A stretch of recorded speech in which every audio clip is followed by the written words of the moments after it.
Time में सही है।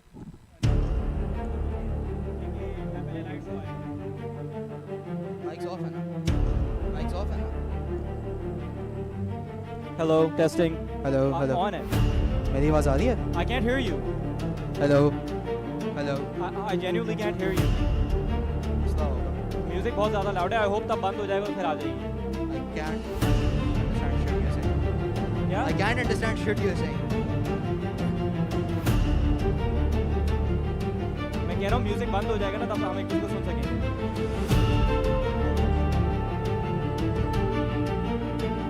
पोजीशन लो के पास है ब्राउन शर्ट में. हाँ पोजीशन नहीं. अच्छा ये माइक इस कैमरा को देखो.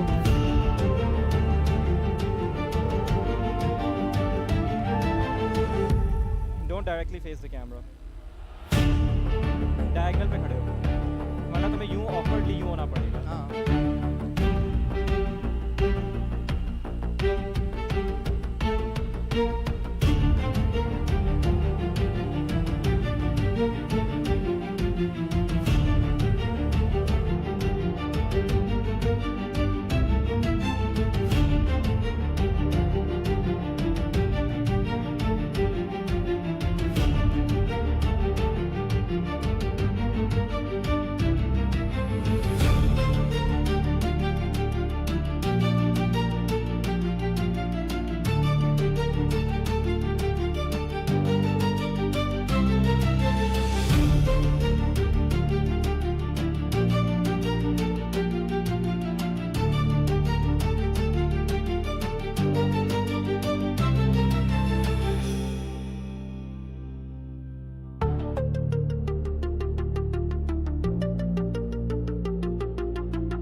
first time in a very long time actually in Pakistani Counter-Strike.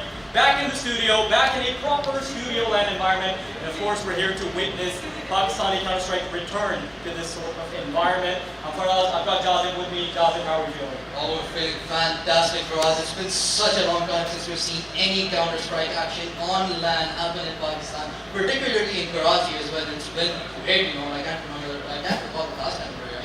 I think it was about 7 years ago or something. So it's really good to be back. Yeah, I think if you think about like the bigger tournaments and stuff like that, you're absolutely right. It has been a while, and for a moment it kind of felt like the Pakistani scene sort of to fade away, right? Yeah. But I'm really happy to announce that we do now have the return of top teams in Pakistani CS, and some of the top names, some new, some old, return to form. So it's gonna be a real fun watch. But of course, before that, we gotta introduce the teams. We've got to look at the brackets at hand. We've got to see the teams that have made it this far. Of course, a quick reminder to the audience that is now starting to follow this. There was a pretty arduous, lengthy qualifier procedure, and only 4 teams have made it all the way through to the semifinals. Jazib, is there any team that sort of strikes out at you or anything? I mean, I'd actually like to mention 2 of them. Legion for the first one, the only team that made it through to the finals. Of course, they got invited in. They didn't have to play the qualifiers. They have some of the oldest names in Pakistani CS, and they have some new talent as well in the lineup. And Botulists, who we're about to witness go down in the first semifinals here as well. They're an underdog team. Nobody really expected them to get here. They're certainly going to be a cherry to the eye. Yeah, and while we've got the brackets on our screens, right, I want to quickly break down some of the storylines we've got. I think the organizational, or I suppose brand name of Wawa is probably the one that sticks out the most. Yeah. Because they have essentially been spearheading any progression that Pakistani Counter-Strike has had under the Pakistan name, right? Like, that is the team that you generally think will be representing Pakistan on that global stage. But then when you look at the individuals, right, we've got teams like Legion, who have individuals like Pokemon, who have absolutely knocked it out of the park in terms of their own individual progression, which is why this is going to be so fun to watch. Of course, based on the seedings, based on the invite process, this is going to be 2 somewhat underdog matchups before we head into the finals, which is what's generally also been a pretty exciting storyline, because throughout the qualifiers, we've already seen quite some underdog upsets. Yeah, I mean, we certainly have seen one of the most interesting storylines, again, is going to be Botulists themselves. They have gotten here without having dropped a single map so far. And they've not even had a map go to double digits, except, I guess, one which they faced off against Guardian 5, and they still ended up winning that flawlessly. So a team that you didn't expect to win, and they beat a team like Guardian 5 to make their way into the LAN, that's something that stands out really big. You're right. You are absolutely right. There's definitely some very nice underdog storylines to talk about, but I think we've got to focus on the first match at hand. I do want to put the spotlight on them. We are going to be bringing the teams to the stage in just a moment. The first matchup of the day is going to be Team Botulists versus Team Wawa. So why don't we populate that wonderful stage behind us with the team at hand. Let's bring Team Botulists on board. Of course, those are the names, Jazib. We've got in, perhaps they haven't been the most famous names in Pakistani Counter-Strike, but I would like to say these are some very resilient names. I keep seeing them pop up, and now they've made it all the way through to a LAN. Yeah, they're finally getting their shot at the big prize pool here as well, worth 5 lakhs, and you have them on the screens making their way onto the stage, ready for the semi-finals. Team Botulists, ladies and gentlemen, are going to be spearheading the semi-final number 1, and they are going to be facing off against the team that has been representing Pakistan for so long on the international stage in recent years. It's going to be Team Wawa, who join us up on the stage next. It's definitely going to be a wonderful matchup. The underdogs, Team Botulists, who have made it all the way through by grinding all these difficult matchups, making it to the LAN, but first, if they want to make it to the finals, they're going to have to get past the representatives of Pakistani Counter-Strike. Let's bring Team Wawa on the stage.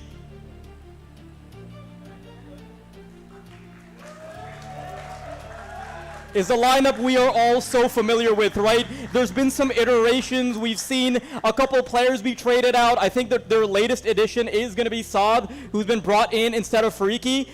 And interestingly enough, one of the biggest storylines we've got going into this is that they've had a change of IGL. So one of the jokes that Wawa had amongst themselves for the longest time is that they didn't have a proper IGL. I mean, of course they did, right? With how far they used to make it in tournaments. But now they've given that responsibility to their newest pickup. So I'm very interested in how that sort of dynamic is going to play out when you essentially have to hand over the reins from veterancy and give it over to the newest gun.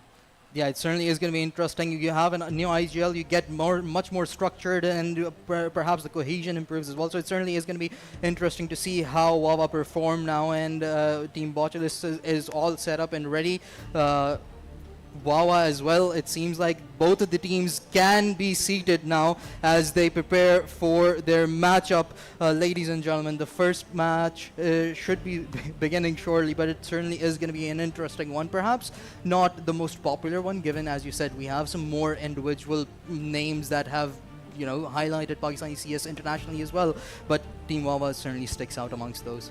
Yeah, and I think one of the biggest things about Team Botulis that is going to give them an edge here, because I really do want to already start talking about the win conditions, right? We've got the players in their seats. It's not going to be too long before we head into it. So one of the things that will really be helping Botulis is that Team Wawa hasn't really been popping off recently. They haven't been participating in all these different tournaments. And one of the specialties for Botulis is that these players outside of, like, let's say, actual LAN play in the studio environment, because there's just so few and far opportunities, they have quite a bit of LAN experience. Like, if you sort of look at how they structure themselves internally, like, most of the time, these are the players that you're going to be seeing playing from a gaming zone, playing from their offices, meeting up to actually play the game. So I think that gives you a slight edge, especially in a scene where LAN tournaments aren't coming up like every other day. Absolutely, it certainly does, but you cannot take away the experience that Wawa have on their side as well, having performed on international stages, having represented Pakistan on international stages as well. It's certainly a big thing to carry, and to have to bring that performance. They are going to have to bring that performance, especially against Team Botulis, who have, again, been an underdog, who have beaten Guardian 5, even though most people would not have expected them to, but they're still here, they've made it through, and so Wawa, they really cannot let their guard down. You're right, and there's two different types of pressure here, right? Yeah. Because Wawa essentially have to hold on to the crown of their brand name, and Team Botulis, they're coming into this knowing that they're the underdog. So I'm curious to see what dynamic overpowers the other. Is it going to be the underdogs not having too much pressure because they feel like they're just giving it an honest crack and they're not too worried about the stakes? Maybe they feel like the stakes are even higher. I don't know, but what is going to matter is going to be the veto, because I want to see where they're going to be taking this battlefield, what kind of maps we're going to be seeing coming up, because honestly, dude, when I was looking at the qualifiers, it was a bit of a mess. We ended up seeing a hodgepodge style of picking and banning. Yeah. We'd often see some first bans end up being picked, so I think there might be some anti-stratting involved. There's the maps on your screen, of course. It's Overpass and Train being those first two bans. I'm not too surprised that they go away, actually. I think most teams have been shying away from them. Yeah, they got recently added back into the map pool, so the teams are not as well versed on it as of yet, but the first pick for Wawa is going to be Dust 2, and Botulis are going to follow that up with a Mirage pick here. Conventional maps, everybody who plays CS is generally well aware of them, but why do you think they want to decide to go with that for the semifinals? Listen, I mean, I do appreciate the narrative of, like, oh, anybody who plays Counter-Strike knows it, but I feel like you can take that a notch further and say anybody who's ever played Counter-Strike, right? I think it stands the test of time to that degree. But I think the reason we just end up with these maps is because right now, from the perspective of Wawa, they're not willing to take any risks. Same for Botulis, right? They want to play what they feel comfortable with. They don't want to get drawn into, like, trying to play this punish pick style. Just play your basics, and I think that might be sort of both teams leaning into their comfort zones. But I will say there is a bit of a surprise at the end, right? Yeah. Because I think Botulis are really going to struggle on Nuke, especially because Wawa is going to be a lot more well-versed on it. Yeah, they certainly are going to be, but we're going to have to wait and find out if we do end up on Nuke or not. But could potentially be a 2-0. It could very well go to a third map, and I certainly am hoping so, given both of these teams, the lineups that they have, the expectations that now they have behind them as well. Botulus maybe not as much. Wawa certainly are going to have to hold up to a lot of expectations here, given, again, first LAN after a very long time. In the recent years, they have been the most prominent team in Pakistani CS as well that have represented the country. So it's certainly going to be interesting to see whether or not Botulus can push them to a map 3. Yeah, pushing them to a map 3 might actually be more in the cards than people may assume. Yeah. Because we've already talked about how Botulus have had a relatively clean streak all the way through the qualifiers. And we've already seen some upsets, right? We saw Pak Boys, which was also one of the teams that was touted as potentially being one of the big dogs to make it through. We saw Team Elevate also fall out. And since we haven't really had the conversation about some of the older players versus the new guard just yet, some of the old guard that I thought was going to make it all the way through to the finals, you know, players like Trans that could have actually done it, they aren't anywhere to be seen. So I'm really happy to see that in these final stages, we're seeing a really nice mix, right? If you look at those older players, you've got players like Pokemon, you've got players like Soulmate, and then even in the team that has been invited, they've got the newer guns as well, like HF Star, you've got Bloody. So this is also in the same light. We've got Botulus, who I believe are kind of in the same boat, right? They're new names. Yeah, they certainly are new names, especially to the bigger stages here. We've not really seen them get to the semi-final stages of tournaments as well. It's generally been the old guards, as you said. No offense to them, of course, but it's just generally not been the case with them, unfortunately. But now it seems like they've finally figured their things out, and they ended up beating Guardian 5, who also have made it to the semi-finals here. They're going to be facing off against Leisure later down the line today, but for the time being, they're going to have to face off Wawa, who also were the people who eliminated Pak Boys. Not really an upset there, of course, but you would certainly put Wawa above Pak Boys in practically every single matchup that they have. But Botulus, they certainly had an interesting road leading up to this one.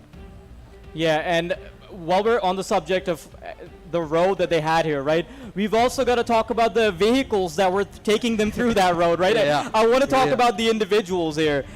Is there anyone on Botulus that particularly stands out? I mean, there's many options to choose from, right? I mean, you've got Wally, you've got Stressar, and I'm not really sure who personally I would be leaning towards. Oh, honestly, I think my key player has to be Wally here that I'm looking forward to. He has his moments, he can pop up. You know, there are a few players that you really need to carry you through a couple of rounds to get the confidence back if your team is in a disadvantageous position. I think Wally has that potential.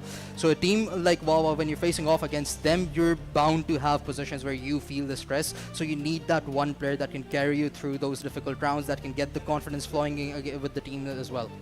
Yeah, there's definitely a lot of conversation we are going to be having about the individuals, but those individuals will get a chance to prove themselves as we head into map number 1. Jazib, we're about to get right into it. Oh, this is certainly going to be interesting. The first map, Dust 2. Team Wawa starting off on the T side, Team Botulus on the CT, and we're going to be kicking off the first day in the studio, the semifinals. Right here with these two teams, B-side aggression being shown, PSH trying to hold down the line. He's going to hold his horses. He's waiting for them to be funneled into Kurgan, but he's not going to be able to delay them for long enough. Wally with a potential pinch here. Has no support on side. Gets stacked up, but lives at least for another day. I mean, Day might be stretching it, right?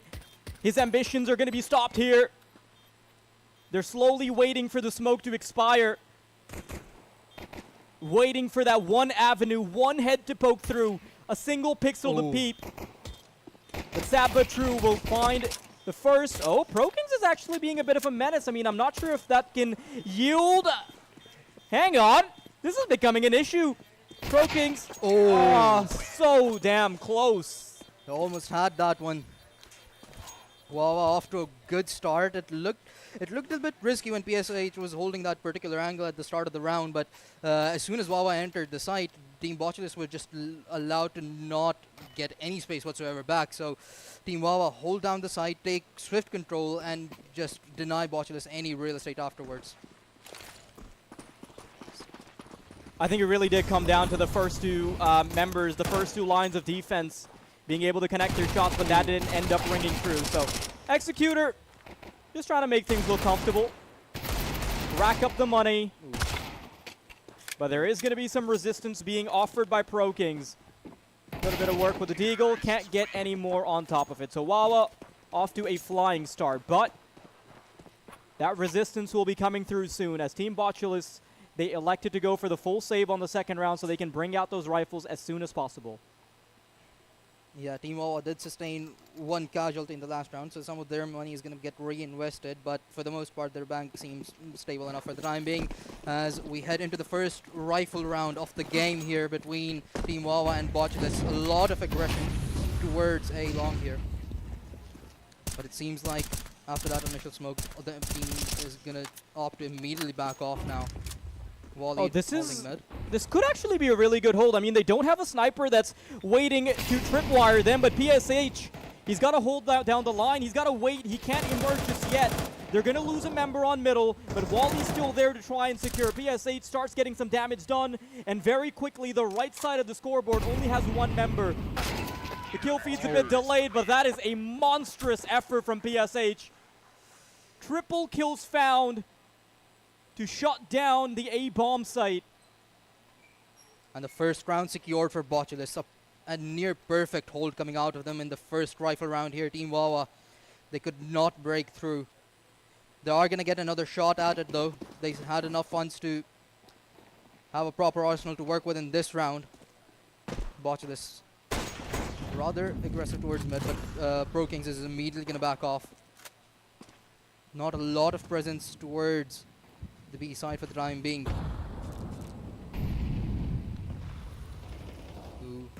Now I want to see how long they can keep carrying this momentum that they've built in this first round. Oh, that's gotta hurt. In Smudgy, first kill found. Can't really make anything more on top of it. OK's gonna try and become an issue, but he's gonna have to back off soon. Two players already having rotated over from CT.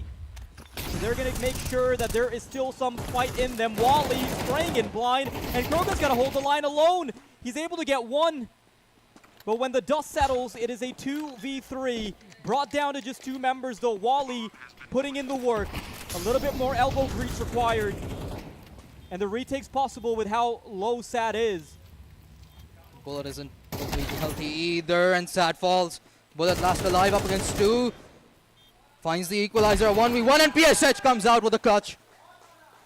It's him again. It's the scoreboard being lit up by the three letters of PSH.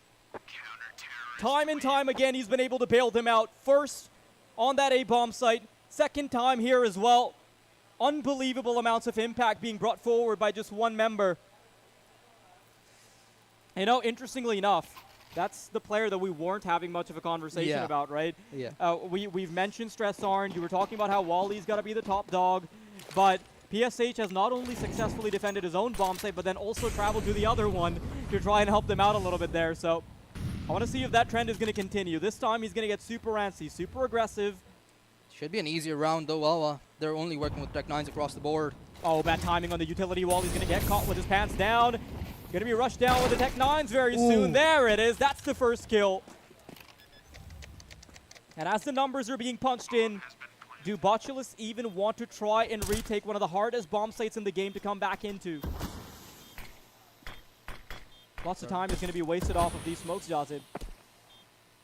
Pro King's really looking for something that can allow him to gain some space rather, but well, with that singular M4 and those Tech 9s have surprisingly done enough to hold Botulus off. They're gonna just go opt for a save here, and Wawa strike back. I mean, that's what I was talking about, right? Once you let go of that B-bomb site, it's pretty much impossible to retake. And I think if Wally just held the line, didn't pull out the utility, if he focuses on just getting those kills done, even if he gets one, maybe he gets two, right? With the rifle, he has a pretty decent advantage.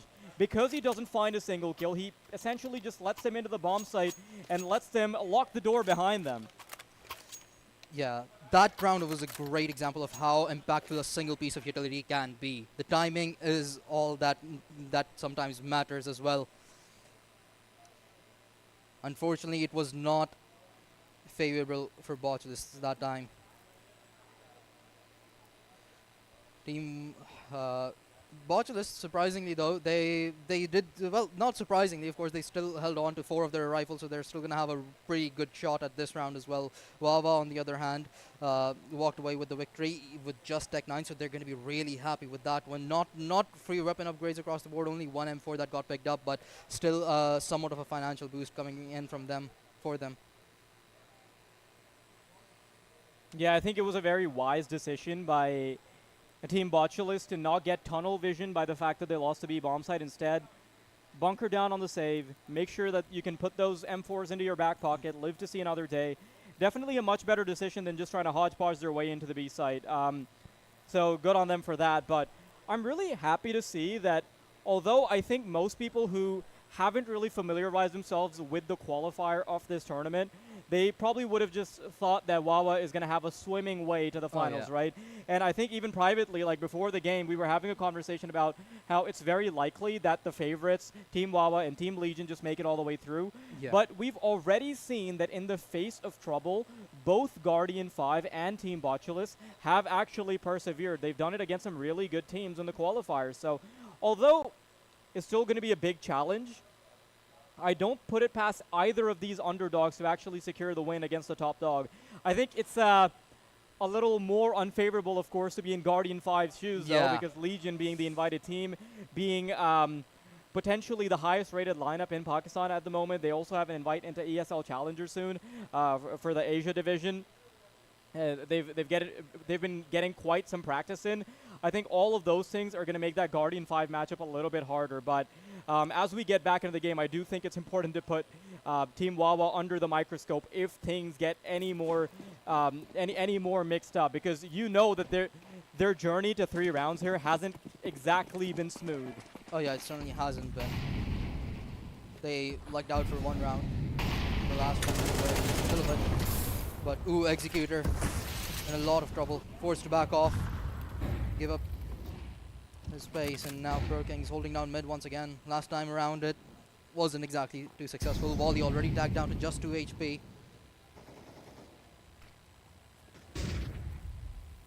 And Wawa seemingly wanting to take short control here. But what awaits them again might be PSH. I'm actually not a big fan of how Botulus have played this, because they're starting to empty their pockets completely. With a minute on the clock, they're not going to have much available to try and hold off the onslaught on short. And they're essentially relying on these 2 members to just be popping off.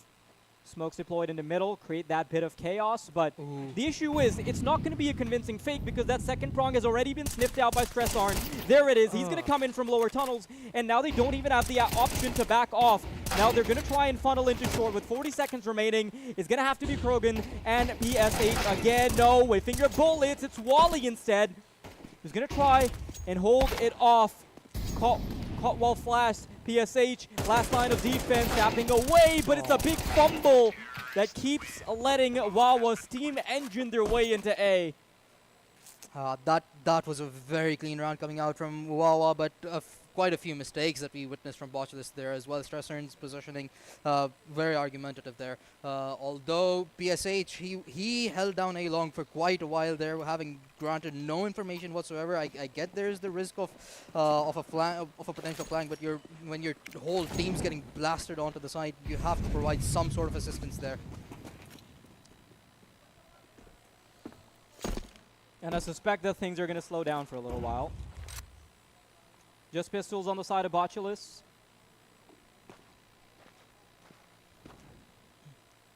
B-side stack is the good old hope and pray strategy.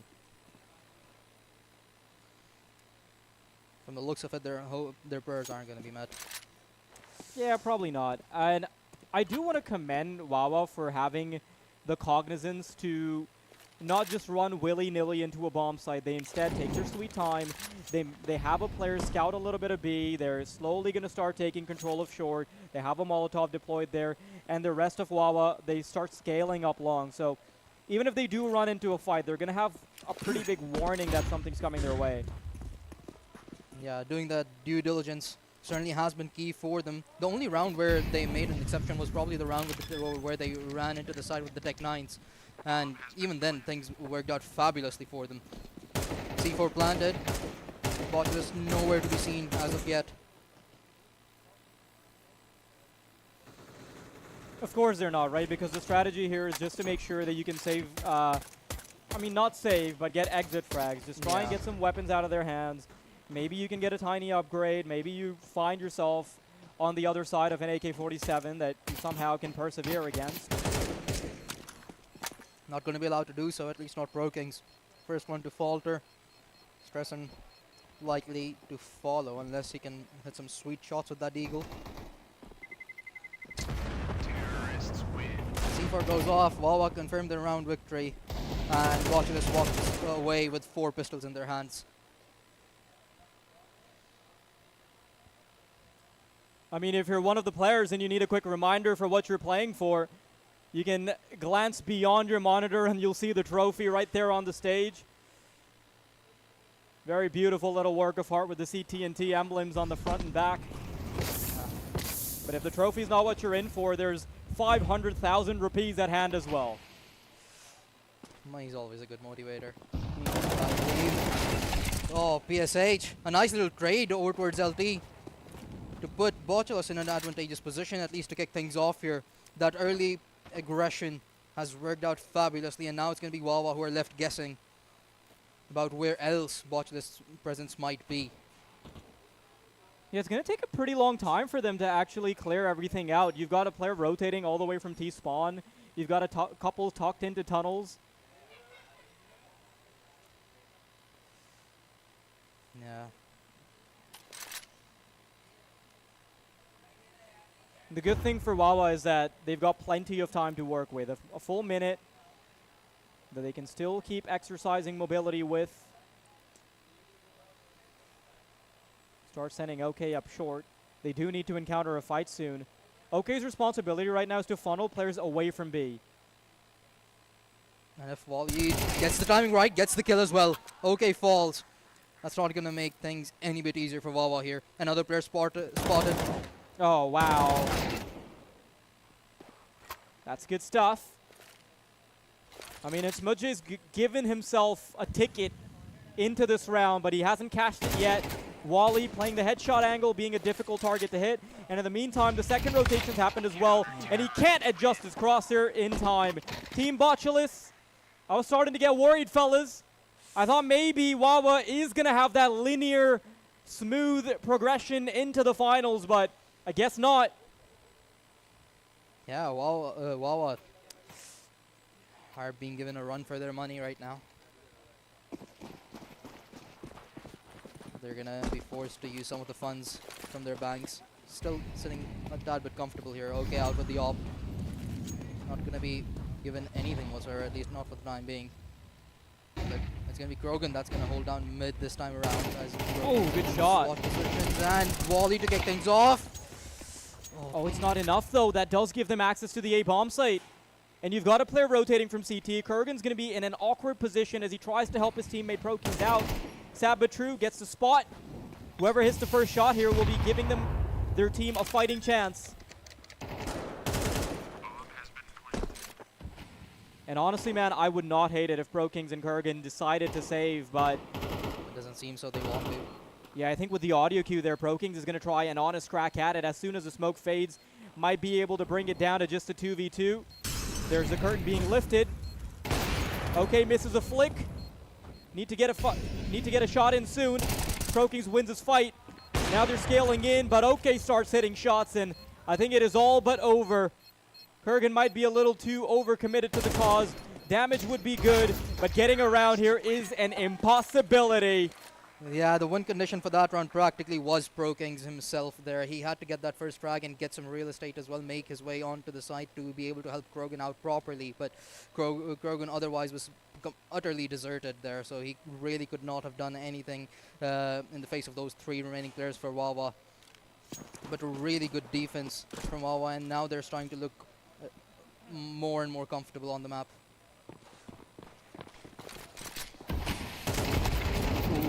Oh, wow. Bullet's not going to be wasting any time. Does not care that there's a smoke in his face, Kurgan. It's a nice shot. Can you double it up? No, not enough for a highlight reel, my friend. Press Orange trying to add a Couple more spices to this particular dish. Bullet stuck in the corner. He's going to need help soon. And help will be arriving, no problem. OK is going to become a part of the equation. And Stress Arn quickly fought with 2. 7-3. Wawa starting to show their prowess more and more each and every round. The struggles that they had initially, it seems like they're readjusting them really well. And now it's Botulists who are under pressure. This is exactly the moment that I was talking about. You need somebody to step up, somebody to gather the team again and figure out what they're doing wrong. Perhaps a timeout at this stage would not be bad whatsoever. Yeah, you're right. I think they need to rally the troops, need to figure out some of their calls, because one thing that I really liked towards the start of this game is that Botulists were not shying away from going for a little bit more initiative, right? We saw them send PSH out middle. You were consistently seeing them put individuals in pole positions, but now that confidence is no longer with us. Yeah. Still, we're in just the first half of the game. There's a really good chance that Botulists can make I mean, a sure, comeback. but I do want to talk about how this is Wawa's map pick, right? Yeah. And that might seem like that's a good thing for Botulists, which, you know, it is so far. But Botulists have picked into the CT side, and that's what makes it so worrying. Is Wawa going to be looking even better when they're on the defense? I think as soon as that question's answered, we think they're going to get a lot scarier for Botulists. Sad but true. Perhaps gotten a little too aggressive there. Gets a bullet in return, and it's going to be Bullet that returns the favor as well. He finds 3 there. That's going to be Wally left all by himself up against 4. He takes care of 1, but gets immediately traded out. Wawa with their 8. It almost feels like we are 5 minutes away from the finish line with how quickly Wawa are progressing towards it. And you can see them locked in, unfazed. Yeah. That final buy is not going to be looking all that hunky-dory. A tactical timeout called in from Yeah, the Botulists. finances receded to just a scout rifle in Kurgan's hands. Not sure what they're going to supplement that with, but I don't think we're going to see any of the real big guns come out. Yeah, they they can't really afford that at the moment, and they can't afford to lose a lot more rounds either. 5 more. That's all Wawa need to secure their own map pick. And as you said, they're still playing on the T side only. Yeah, and I think the faces also answer quite a few questions, right? Yeah. You got the Wawa players looking reclined, looking comfortable. And if you look at the other side of things, I don't think you can see the same. There's a lot more tension. And I think this game was always going to have some sort of emotions involved for Botulists, whether for better or for worse. Because for Botulists, when you saw PSH clutch out 2 rounds for them, you could hear the roars, you could hear the crowd cheer for them a little bit as well, because everybody likes an underdog story, right? Yeah. But Team Wawa are definitely playing like the favorites. Well, they obviously are favorites for a reason as well. Krogan, unfortunately, not going to hit that scout shot. Trying to find something through the smoke, but not going to be able to do so. Wawa. I really love the fact that Wawa, even though their confidence is likely peaking right now, they're still being careful with their approaches. And, you know, interestingly enough, we've talked about so many intangibles. We've talked about emotions. We've talked about confidence, all of that jazz. But if you want to bring it down to the brass tacks, if you want to talk about something that's quantifiable, we can have a conversation about Bullet. 13-6. He's bailed them out quite a few times. And not to say that anybody else is performing poorly, because they're not. They're playing just fine. I think it's not too far away from him either, but it definitely helps when 2 players are popping off incredibly well. Sadhu looking to join that lineup of players as well who are doing well. He's found 2 in this round already. As Wawa take over the site, the C4 should go down with ease. No problem whatsoever. Now it's going to be up to an M4 in the hands of Volley alongside Kurgan and PSH to try and reclaim the site here. PSH already tagged down to 18. This is not looking very good. Yeah, that's not it, at right? range. Yeah. You gotta walk the plank for the remainder of what is left of this half. Slowly but surely, picked off one by one. Molotov slows them down even further. It's only consolation prizes that you can get at this carnival, and Wawa are gonna start to bring the heat to them. Wally fighting back, but to no avail. Wawa are gonna finish the half with 9 rounds on the board. A very dominant performance to kick things off here for Control Point semi-final number 1.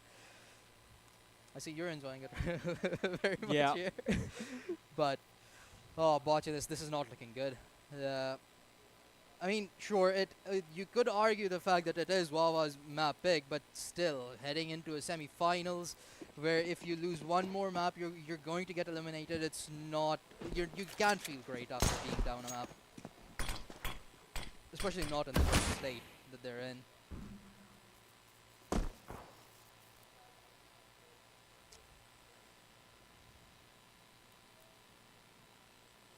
Pissed around. That's what they're at the mercy of.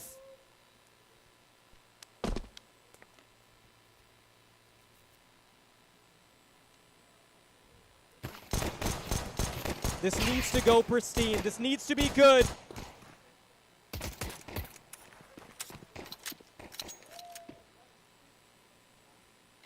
Lined up outside B. Botulus know that they do need to make their mark very soon. Executor caught with a flashbang. They are going to be able to avoid all of the utility, but can they avoid the damage? The bullets are going to start raining through. How is Sapatru still surviving this? Lots of damage exchange. Bullet's going to move right in, but he's missed his shots. Gives him a bit of a fighting chance, but then he's going to swoop right in and keeps things even Steven. Quick fake on the plant.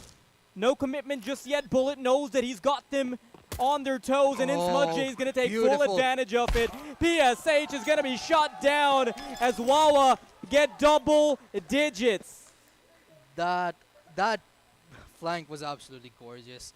They recognized that Botulus's complete attention was on Bullet, and Smudge takes advantage of that at the perfect moment. Comes in from behind, gets the frag, and Bullet, him finding that timing through the doors, sure, he missed his shots, but that infused enough chaos into Botulus to make them uncomfortable and just not be able to rally around each other to fight for those trades at that point. Yeah, and interestingly enough, that's a gamble that ends up working out, right? Because if Bullet just pushes in and dies there, then we'd be blaming him for not having timed his pinch with the tunnels player. But because it works, we gotta give him the benefit of the doubt. Push into lower tunnels. Oh, that's not a bad reaction from Botulus at all. 2 kills found. Sad but true, now gonna feel the pressure here. Does have some support. Oh, okay, he's gonna move right in. Oh, they're not even gonna be looking for him. Sapatru's trying to make sure. Oh, what am I watching? That's the kill feed being populated with Botulus names on the right side. It's blue on red action all the way as Wawa are inches away from winning their own map pick. 2 rounds, all they need now. And we will be sent straight to Mirage.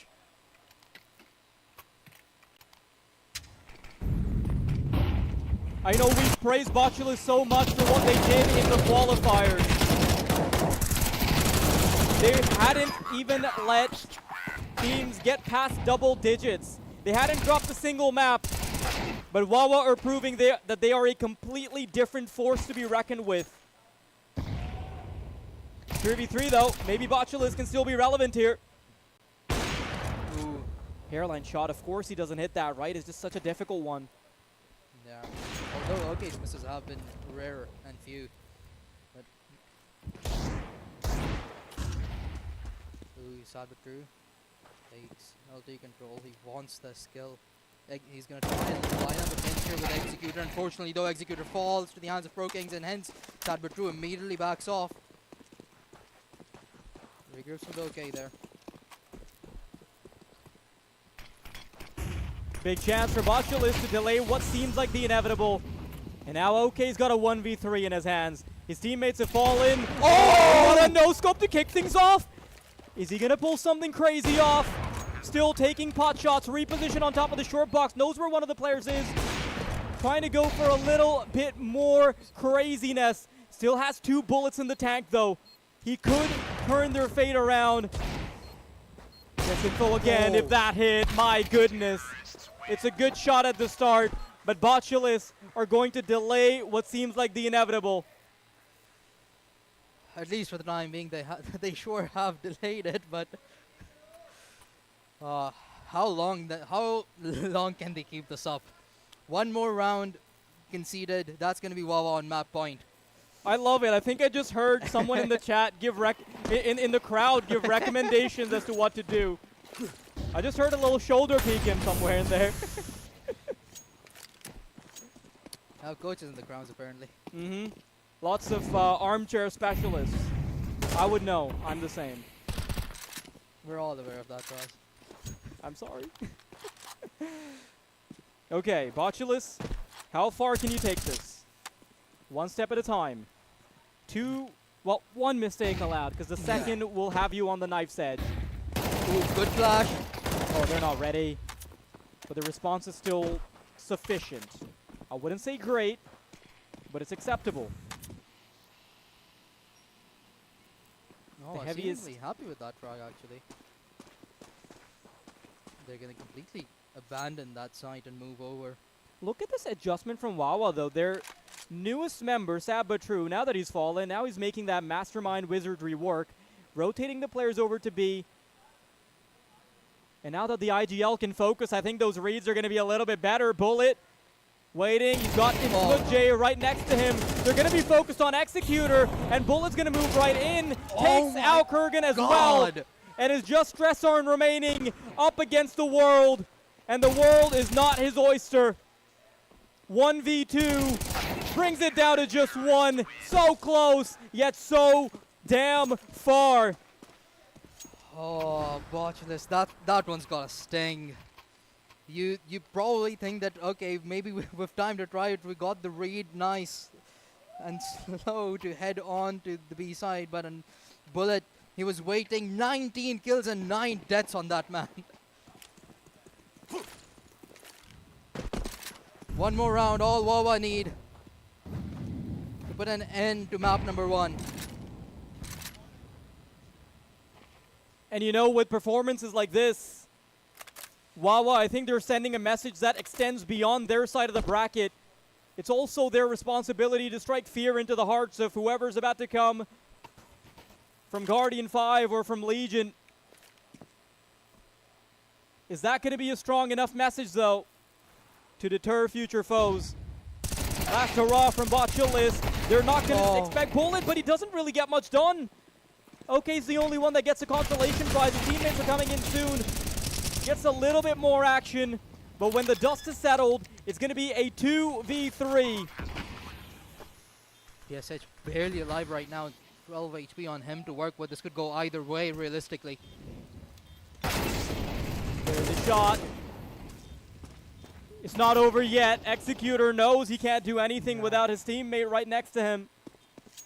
And with what I believe is a single point of health, he's going to try to recede into passivity. Oh, okay. Okay, not bad for a quick happy throw with at the that. fair. Yeah.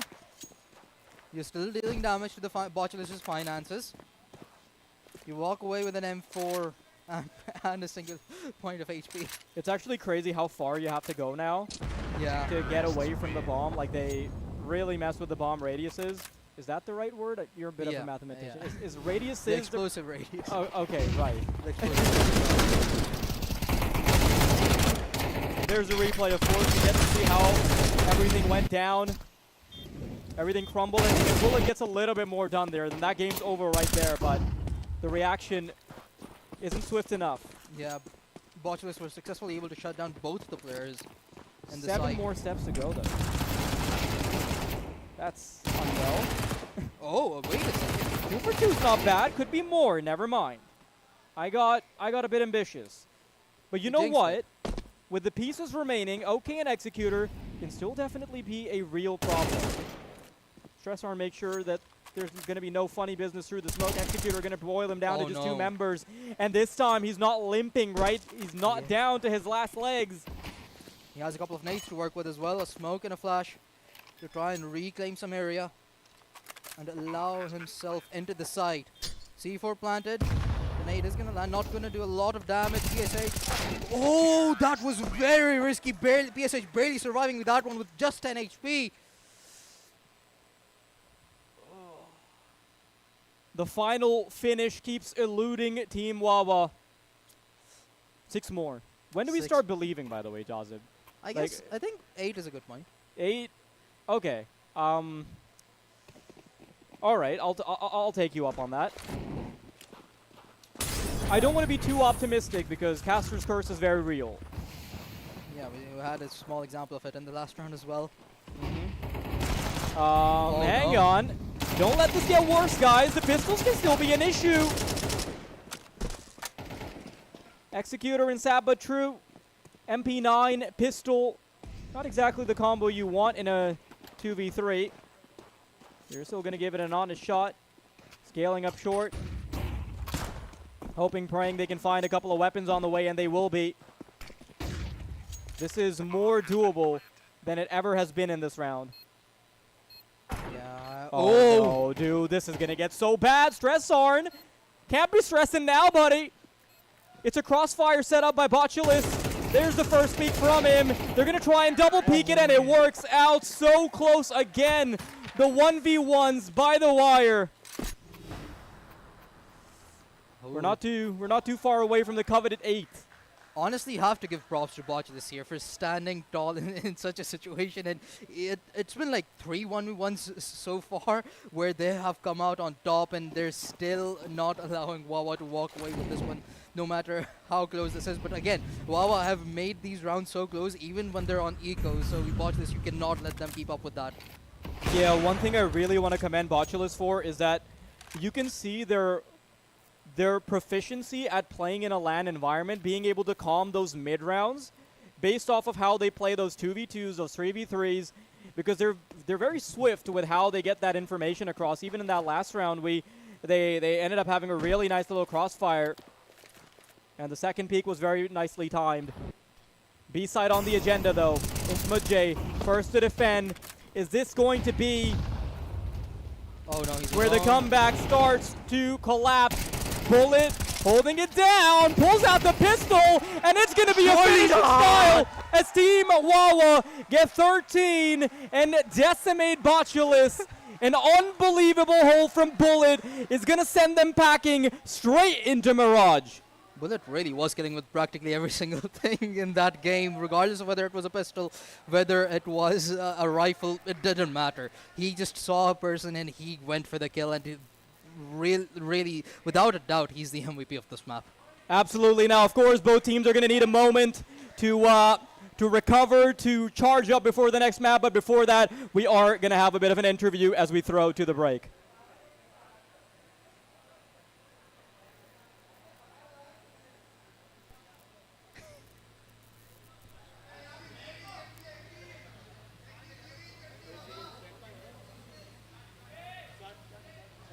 Congratulations, Bullet. So happy for you. How do you feel right now playing in front of the live audience? Thank you so much. Feels amazing. Karachi में LAN खेलना, it was a dream for us. क्योंकि due arena के वक्त तो हम नहीं खेलते थे. So obviously the stage, it's a beautiful, everything. It's a wonderful experience playing. अच्छा, मैंने नोटिस किया था कि क्राउड से आप लोगों को बहुत ज़्यादा सपोर्ट थी, बहुत ज़्यादा चीयर्स आ रही थी. So how does it feel कि पहला LAN है, you are also the crowd favorite? Obviously it's good for us, but it's also pressure कि हम you are the crowd's favorites. तो ये है कि हम upset ना कर दें, तो it's a pressure as well. Right. आपकी 21 kills थी, insane to watch, बहुत सारे one taps भी थे. Does it usually happen that you are the firepower, पूरी टीम आप पर rely कर रही होती है, बहुत ज़्यादा pressure हो जाता होगा, कैसा लगता है? It's वही कि टीम की वो सपोर्ट ही होती है जिस वजह से आप 21 kills कर सकते हो. वो टीम का ही सपोर्ट है, उसी वजह से हमें मौका मिलता है मारने का. अच्छा, वावा टीम जो है वो बहुत ज़्यादा टाइम से एक साथ है. What's the secret? How do you guys manage to stay so close after such a long time? यही है कि हम दोस्ती को CS से ऊपर रखते हैं, तो CS की वजह से हम दोस्ती नहीं तोड़ते. That's it. That's sweet. What's your game plan for the next map, Mirage? Mirage इंशाल्लाह और close नहीं होगा. 13-2, 13-3. That's we're hoping for. आपको लगा था आपको कमबैक होने वाले है? लगा था थोड़ा सा कमबैक हो गया था बॉटलिस्ट का. नहीं नहीं, वो तो हमने जानबूझ के राउंड दिए थे उनको ताकि अच्छा नहीं लगता ना फिर लैन पे भी इतना करीब आना. Okay, that's confidence. Thank you so much, Bullet, and congratulations and good luck for next map.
back, everybody.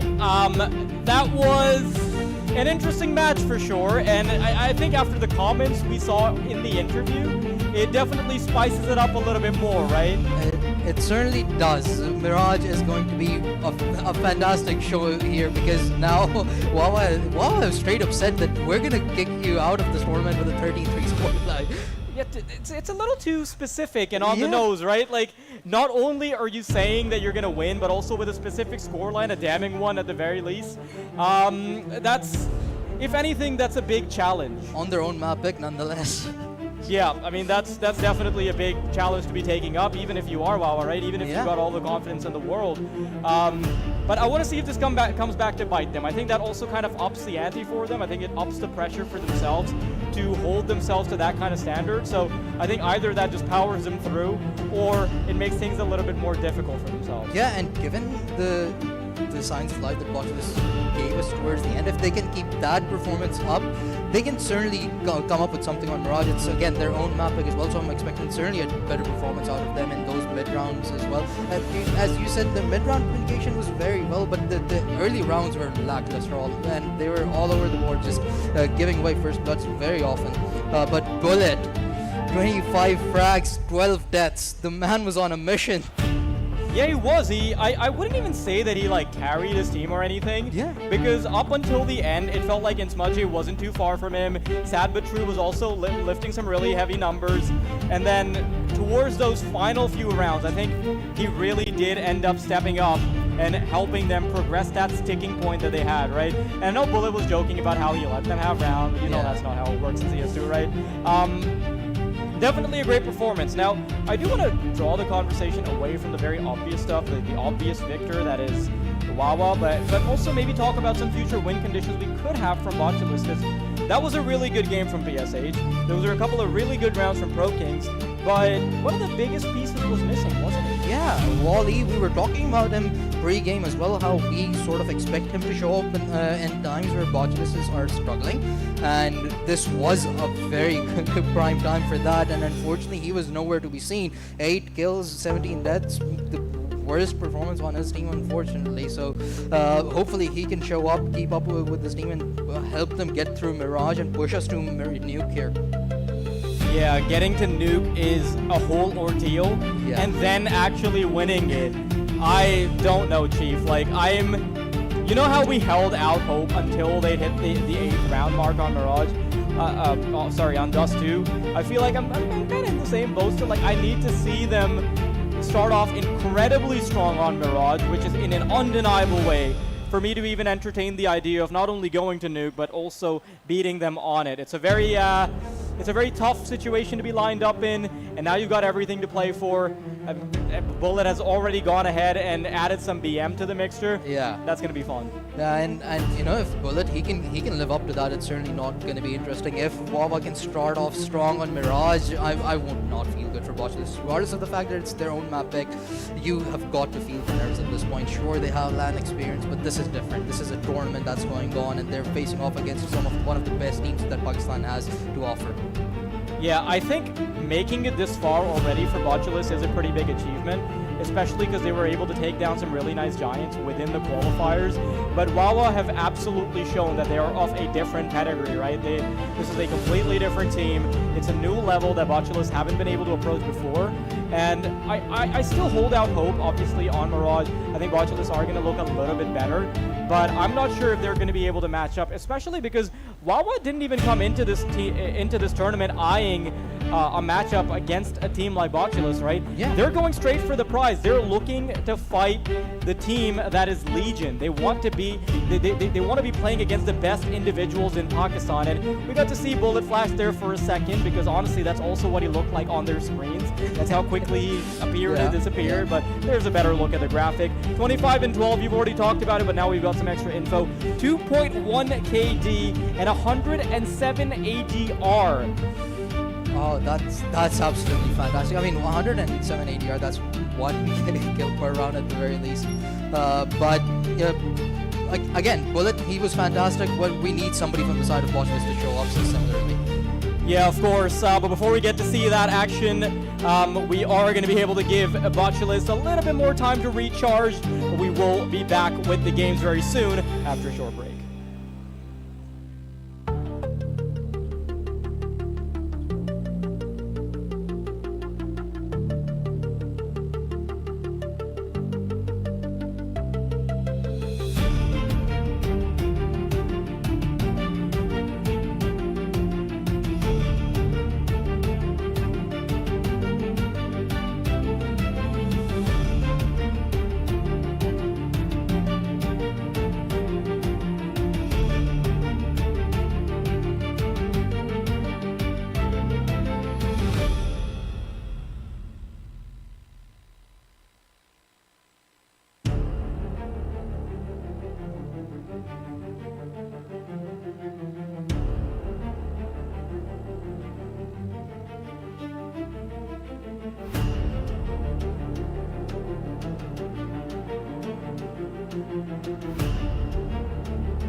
Welcome back, everybody. We're about to go live with map number 2, and we already have a bit of a prophecy on our hands, right? Yeah. Like, Bullet's out here saying 13-2, 13-3. Like, he's already giving us predictions. That too, unfortunately, this is map pick nonetheless, so it's certainly going to be interesting to see how that pans out for them. Given the first map ended up being 13-7, close last few rounds, but Wawa came out with a decisive victory nonetheless. So it's going to be interesting to see whether or not Botulus can push us to a map number 3, which is going to be Nuke, if it comes to be, or not. Yeah, I think getting to Nuke is going to be a very difficult endeavor, but I think there's a bit of a silver lining that we haven't talked about, and it's that Botulus, Wawa have actually previously banned Nuke, right? Like, somewhere in the qualifiers. I mean, I'm not 100% on what team they did it against. I know it's like a memory in the back of my mind, but I remember them either in the second phase or in the first phase against some teams. They have actually opted to ban Nuke. So I don't think Wawa's confidence on Nuke is also through the roof. So I think getting past your own map pick, play that one step at a time. I think there is still, I wouldn't say reasonable chance for Botulus, but there's hope. There's a crack in the window. There certainly is, and again, we don't really know what to expect of them on Mirage either. It's their map pick. Maybe we see a completely different showing from them as well. Both of these teams have had their time to get a breather, relax, calm their nerves down as we head into map number 2. It's going to be Mirage, ladies and gentlemen, with Team Botulus leading us in with the T side.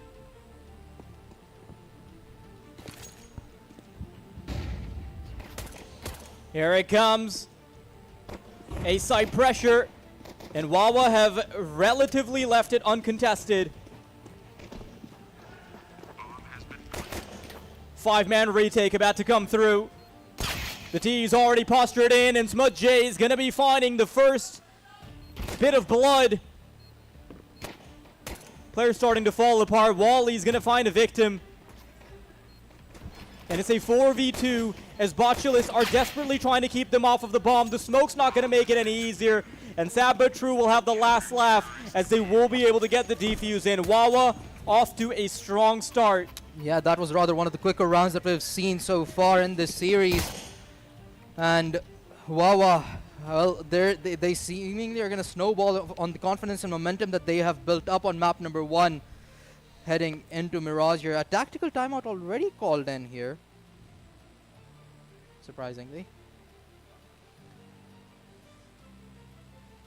Interestingly enough, that tactical timeout isn't coming from Botulus. Yeah. It's coming from Team Wawa. Not really sure what the idea behind that is.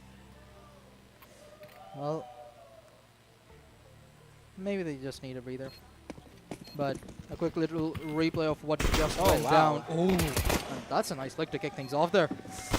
Yeah, we didn't even get to see that the first Yeah. time, right? Because we were focused on the Palace player, but very nicely done by Smuche to allow that previous round. Shouldn't be too much longer left in the timeout. This is a surprisingly long tactical timeout, by the way. Yeah. I'm used to 30 seconds, not a minute. Team Wawa are going to opt to go for all 5 M4s across the board. Not as much util. But it's certainly going to be interesting to see. Okay, apparently I've gotten word that it was in fact a tech pause and not a Yeah. tactical pause. That makes so much more sense now. Then getting a tactical timeout after winning the first round of the map. It certainly I mean, does. it's like, I was trying to go down the line of thinking maybe it's like some kind of tactical BM.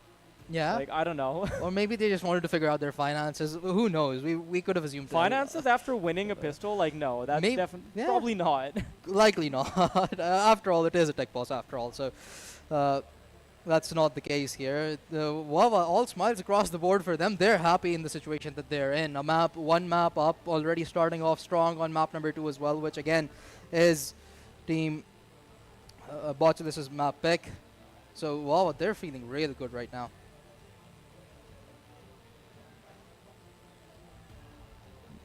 The struggle seems to be with Pro Kings there. Hopefully that can get sorted quick. Yeah, I'm not really sure what the holdup is. Seems to be getting some help from an admin. Should be sorted in just a moment.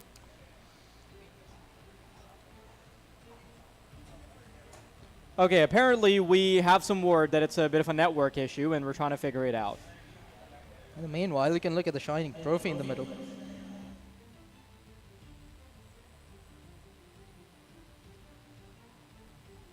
You were saying? Well, I was just admiring the trophy in the middle right there. Yeah, it looks real nice. Yeah. I wish we could get a close-up view of that so the audience could see it, but there's a very nice little CT emblem at the front, T-side emblem at the back. Yeah. Looks quite very Counter-Strikey. Very Pakistani as well. It's covered in gold. Well, not. Well, I don't think that's the symbolism they were going for. Yeah. But there's a connection. If you want if you want to Yeah, reach for it. I don't think I'm interested in going down that rabbit hole. Understandably so. But it seems like Pro Kings is ready. It seems like both the teams are ready. The tech pause has come to a conclusion here, and we are going to head back into the game. Wow, all 5 M4s across the board. Not a lot of util for them to work with.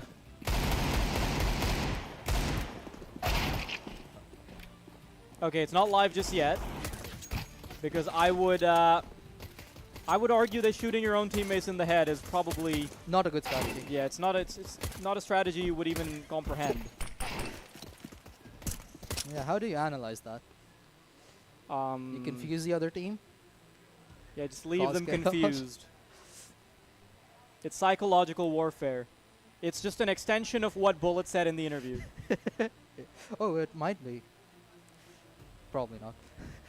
But hopefully, hopefully whatever the issue is gets resolved quickly, and we can get moving with the match.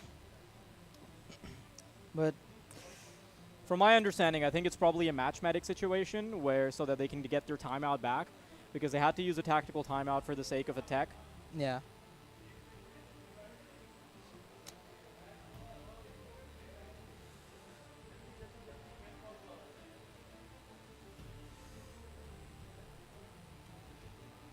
Interesting.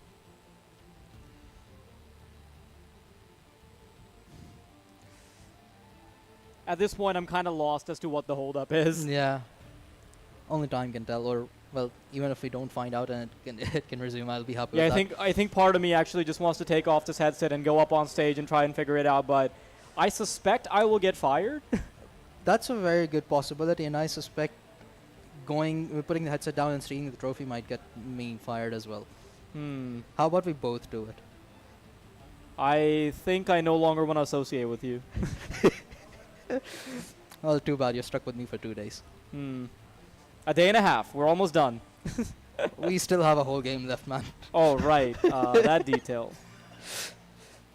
Don't get too ahead of yourselves, ladies and gentlemen. We're gonna have I mean, one more match. I mean, Bullet did get ahead of himself, right? He's already telling us that he wants to get it wrapped up quick, so Yeah. we might only have half a best of 3 on our hands if they can make it quick. If the prophecy comes true, we should be seeing Legion go up against Guardian 5 soon as well. But that's an if scenario. And I'm certainly not hoping for it. I really want to see this match go to Nuke. Yeah, I think map 3 is going to make it so exciting because I don't think that we're going to see Wawa's best game be played on Nuke. And for Botulus to take away the confidence from Wawa, then take them to uncertain territory is probably the best way for them to essentially be a shark that carries them out to deep waters and then, well, buries them. Yeah. It certainly would be interesting to see if we can go there, but it's still a tall order nonetheless. Wawa, they have the momentum going for them. Their confidence is flowing, as you could tell from the interview, of course. It's going to be a big ordeal that I think there's also a difference here about between like I think there's a fine line, right? I don't think it's just confidence. It's also a level of certainty that they are going to be the victors, right? Because to some degree, confidence plays into like things like emotion, but it feels like for Wawa, this game is a foregone conclusion. Yeah. That's what Botulus are trying to change. It certainly wouldn't be easy, of course, but from the sounds of it, at least from the interview, Wawa are to some extent taking it as a practice match for Legion, perhaps, or whoever the victor of Guardian 5 versus Legion is. They want to prepare, pinpoint their mistakes, and enhance to potentially win out the whole tournament. But of course, you're gonna have. You know, to Joseph, tune that's into that's a whole lot of analysis. I want to Yeah. talk about something that is so much more important. So I one of have the something perks very of much- this venue, and by the way, you can still pop on by. You can still visit the venue. You know, it's not too late. It's not entirely packed. Especially if you want to come by for finals day, which is tomorrow. There's a ton of cats here. I see a cat Oh, like yeah. every 5 minutes. A new one every 5 minutes. A unique cat. I wonder if we can get our hands on one. Please don't. I fear for the broadcast equipment. Okay, yeah, you know what? Fair enough. I'm That worried- would certainly get us fired. Yeah, low-key, I'm already worried I'm going to fall off the stage, and then you throw a feline in there. I'm See, not I going to wasn't make gonna it. throw it at you, but now that you've said it, I'm intrigued. I fear for the animals. You're not an animal for us. You are so silly. I can see a bit of movement. Oh.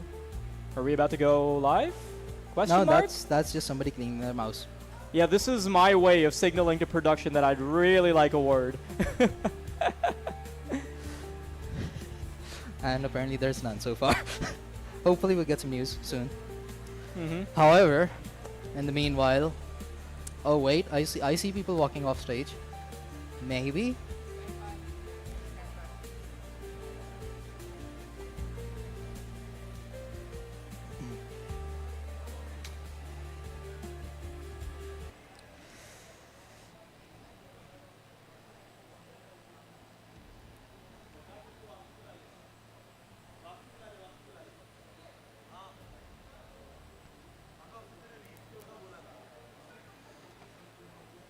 Sorry, folks, a bit of awkward silence.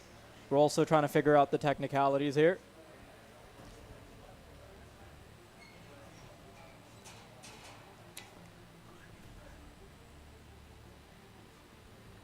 Okay, so I think, and I'm hypothesizing, I'm theorizing, I think something had broken down on the stage and they were just getting someone to fix it real quick. That makes a lot of sense. Yeah, and We should be good soon, though. yeah, we should be back in game. Back on It's kind of a Mirage. bummer because I really did want to see how far Wawa would immediately carry their momentum.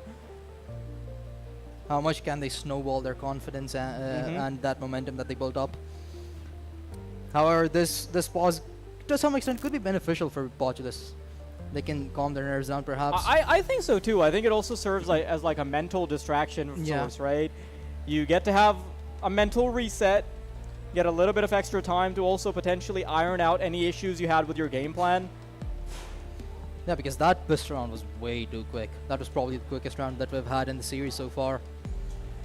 I mean, Yeah, sure. especially with how clean it was. Like, Yeah. that was a really good retake coming out from the CTs.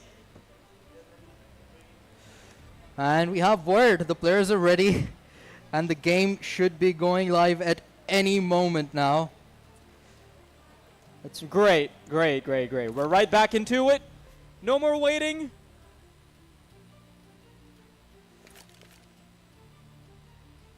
Wawa gonna stick with the 5 rifles. Not a lot of util, but that should be fine given what they're dealing with here on the side of Botulus.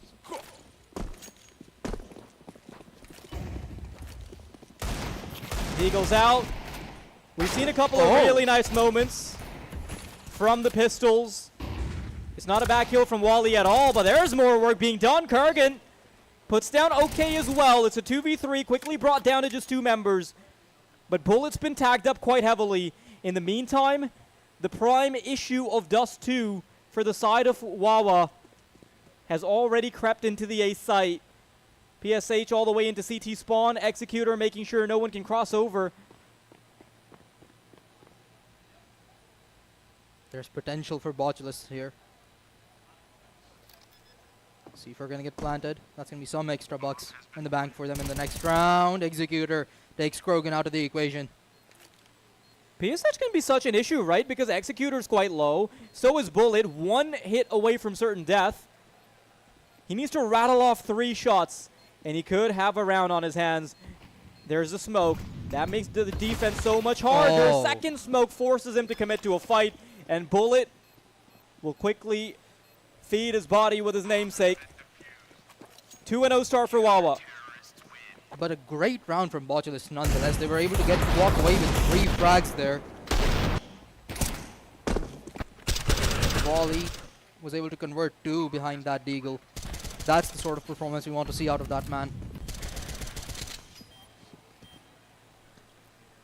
Yeah, and I think it's really important that you mention Wally's performance, right? He quickly brings himself to the top of the scoreboard to kick off Mirage, but he was missing all the way through.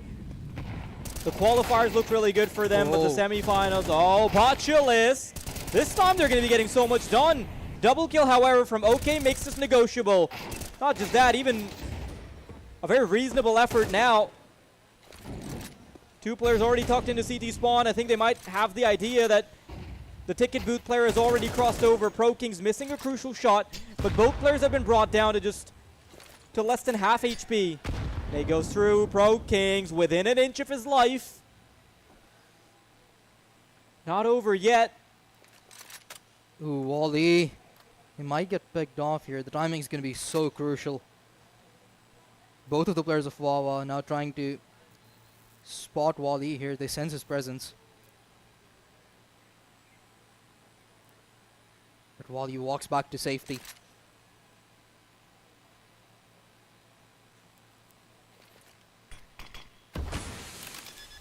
See if we're going to get planted without any issues whatsoever.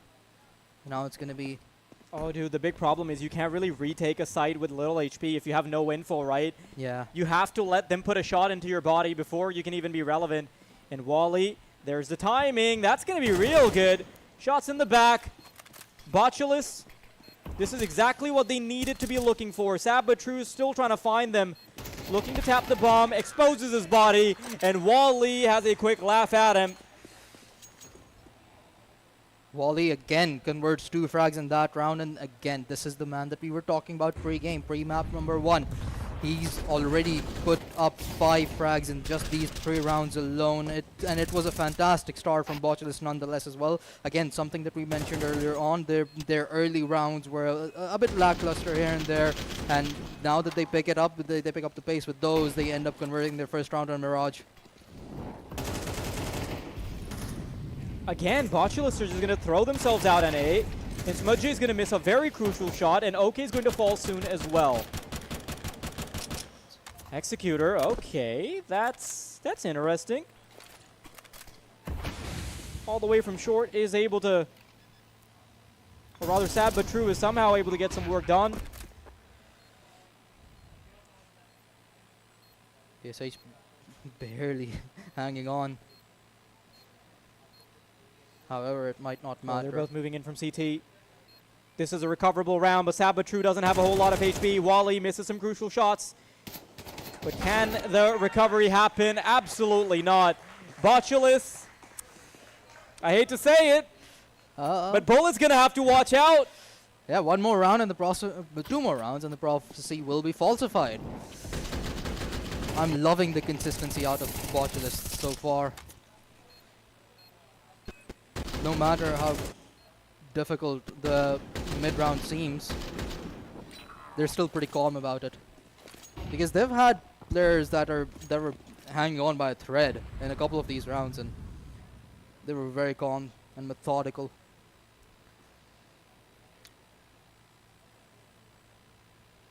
A new site to conquer this time. Yeah, that last round also propels them into being able to fight against a weaker buy. B-side stack from Wawa. They've maximized their chances, but even at best, those chances aren't going to be pristine. And Smudgy is going to be a bit of an issue from the site. Starts fighting back. Sab, but true. That's a recovered AK. Sees the first head. He's trying to isolate both duels. If he can get it done, that would be around with just USBs. No, it's getting so bad. And he has to drop on the second player. But it's a recovery from PSH. This round should have never gotten this bad. The one thing that you can count on PSH for are the clutches. He's proven that numerous times so far already, whether it be on Dust 2 or Mirage. He's consistently been the one providing any of that decisive firepower. And, you know, you can say that about Wally as well for the first couple of rounds they've been able to establish, but PSH is a much better closer than anyone on his team at the moment. Ooh, Wally falls. It's an equalizer provided for Wawa by Sad but True.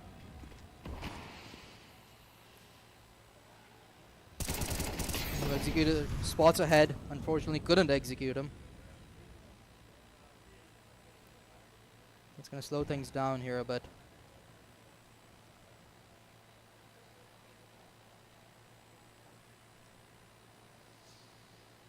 There's a calm before the storm. Pincer set up for A. OK's in position to receive. 2 kills coming his way.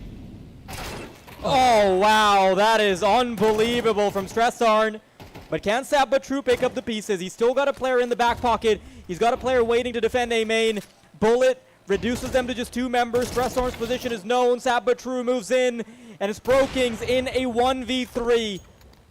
The Opera of the team tasked with the responsibility of finding a double after that initial kill. Flashes start going forward. Can he line it up? There's one, but Executor in position to get the refrag. Close. That could have been a lineup.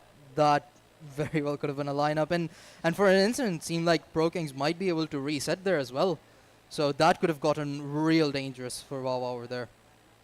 But Brokings gets shut down, and that's going to be a 3-3 scoreline tied. And so far, the situation is similar to what we witnessed on Dust 2. And this is the point where Wawa started to snowball and really built up their lead. I think if he hits the hairline shot there was a moment where he could have lined it up to be a really good connection there.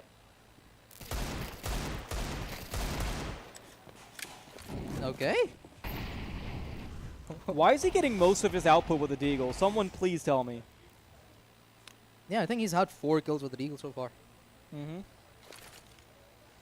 Even more. I think that was his 5th kill? I'm not sure. A weapon yet to be recovered though.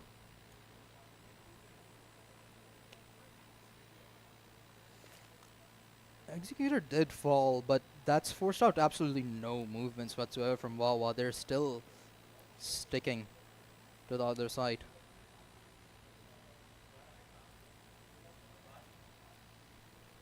Sad but true. He's gonna certainly feel the pressure eventually, unless there's some backup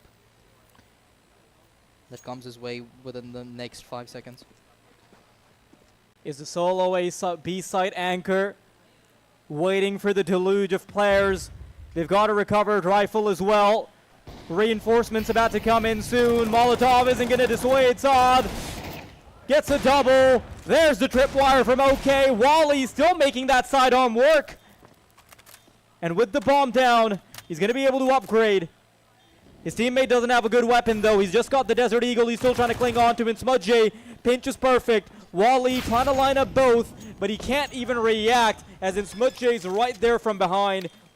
Wawa getting a little past Botulist once again. Sad but true, held down that side long enough for OK to back him up eventually by the time that he fell.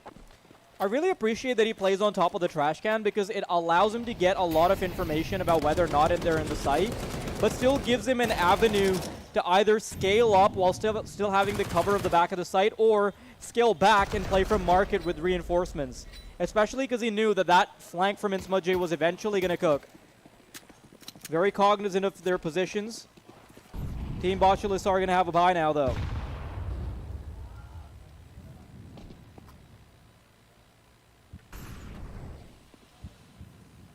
A lot of util dumped towards middle, however, the A site has been left open, at least for the time being. OK gonna rotate back.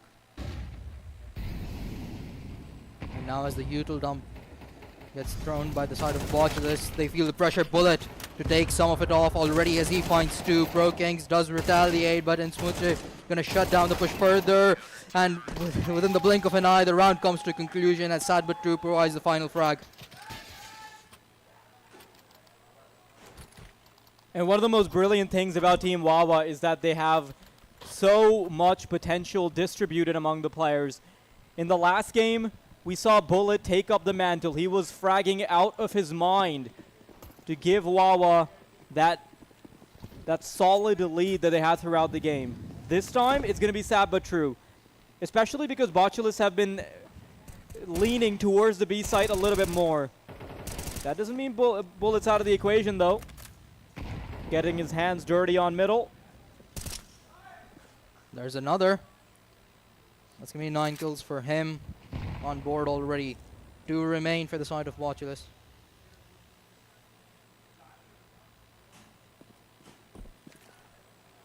Both of them volley barred.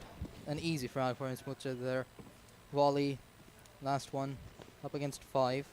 But will he even be able to take care of Bullet? The answer is no. 6th round on board for Wawa, and the prophecy is actually still intact.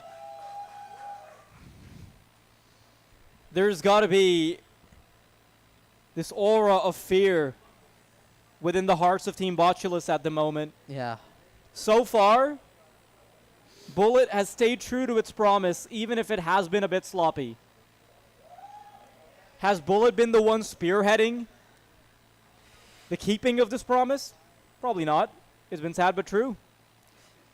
But he made promises on behalf of the team, not for himself. Yeah, and he's showing up as well. He has, I believe, 3 kills in that round. That's 9 in total for him, 9 or 10. So he's certainly doing his part. I think just like putting the kills aside for a second, there's a little bit more impact there for sad but true overall within the game. But I want to see how this keeps transpiring as the game progresses. Bit of a hold up there, I think. I'm not sure if I caught that, but I think that might have been a tactical pause there.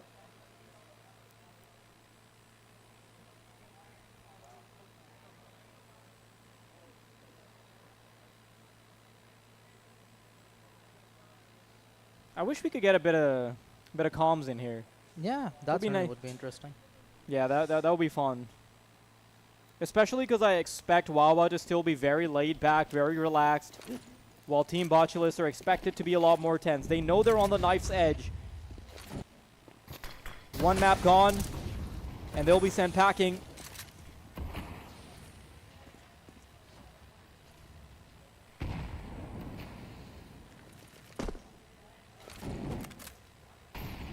Executor towards short. A nice isolated frag there for Smutsa there. A nice little crossfire setup amongst the two. Oh, that's a pretty big kill from Krogan. He's been largely absent. He wasn't really popping off for Botulus in the previous game either. So having a few solid kills come out of him would be ideal. Instrumental that everybody starts stepping up on Botulus now. It's just been Wally, who was a decisive force in the qualifiers, but largely lackluster in the first map.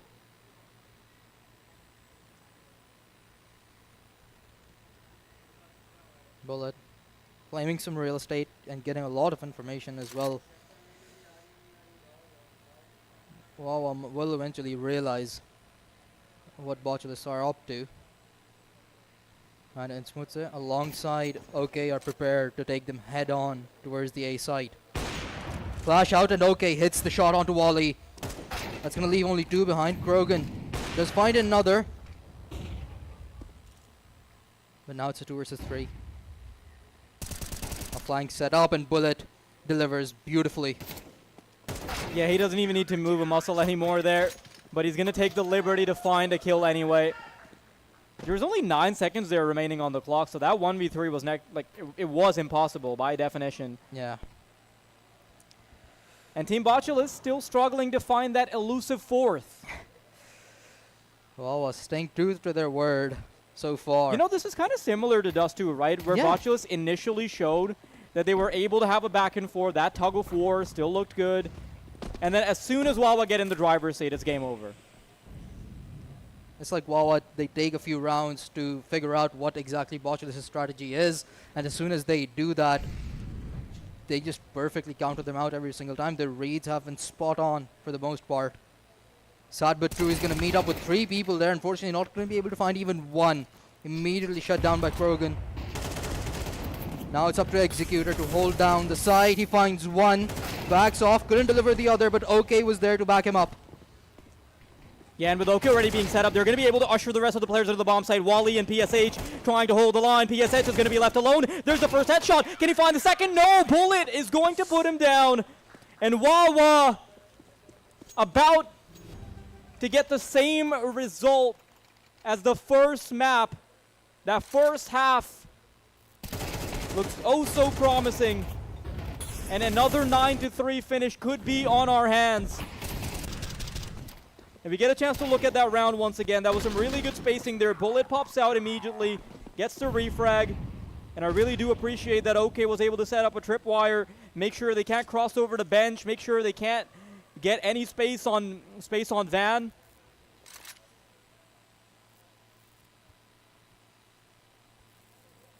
Bullet in a very dangerous position here. He surely can find value, but the likelihood of him walking away from that will be slim. Oh wow, Bullet. Oh my god! How did he manage that? He's flexing on him, goes for the re-peek after he's already been spotted. And Bullet, is he sticking to his word or what? Well, he's made me eat my words. I did not expect him to get out of that alive. There were 3 people in Palace. He took care of all of them. Yeah, aren't you glad you didn't have a big breakfast? Because that's a lot to swallow. Yeah, it certainly is. I mean, after he missed that first shot, I thought that he was done for. Yeah, especially re-peeking into that. Like, Yeah. that is objectively a bad play, right? And he somehow... Not for Bullet. Not for him, I guess. He wrestles this round out of a Gator's mouth. Pistol round underway now, though. B site is going to be on the agenda. Wally picking them off. Some of that deagle accuracy is paying off for sure. And Wally... Oh no, not again. It's going to be Bullet. He spotted one. Yeah, knows there's one on the back of the site. And another that he's still waiting. They're trying to play it as a bit of a crossfire. They don't want to give him up individual duels. They know he's been on fire. And now they want to try and take the fight to him. No, it's getting so bad. Bullet, how have you threaded this through the needle? Switches around, goes for the ring around the Rosie, and he's keeping them on their toes. But Bullet falls short. You could see the frustration there from Bullet in the camera. He really wanted that 13-3 scoreline. I think he slammed his headset there for a second. I mean, makes sense. It's got to be frustrating when you get it so close, right? Yeah. It was within an inch. I think a tiny bit, a little bit less RNG from the Glock, and he has it.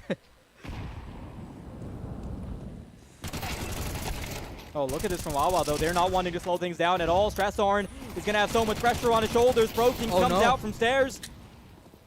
Whittles down the numbers, but with the recovered weaponry, this is kind of still doable, and Smudge is going to have a weapon of his own. Bullet's making that AK-47 work, and Smudge takes the liberty to go into CT, and they are not willing to let Botulis get any more smoke. Peeking forward, Wally has found the only crack he needed to in the defense. Very aware, but starting to run out of bullets. You've only got 10. The wide swing's not going to work, and Wally is able to recover it. Bullet was the last alive. Unfortunately, again, he gets shut down in the last moment. And Wally steps up. This time, he was the finisher for Botulis. Picking up the 5th round. And they're not letting Wawa get as close to the map point here this time around, as easily, nonetheless. Still, the scoreline not looking too good for Botulis, of course.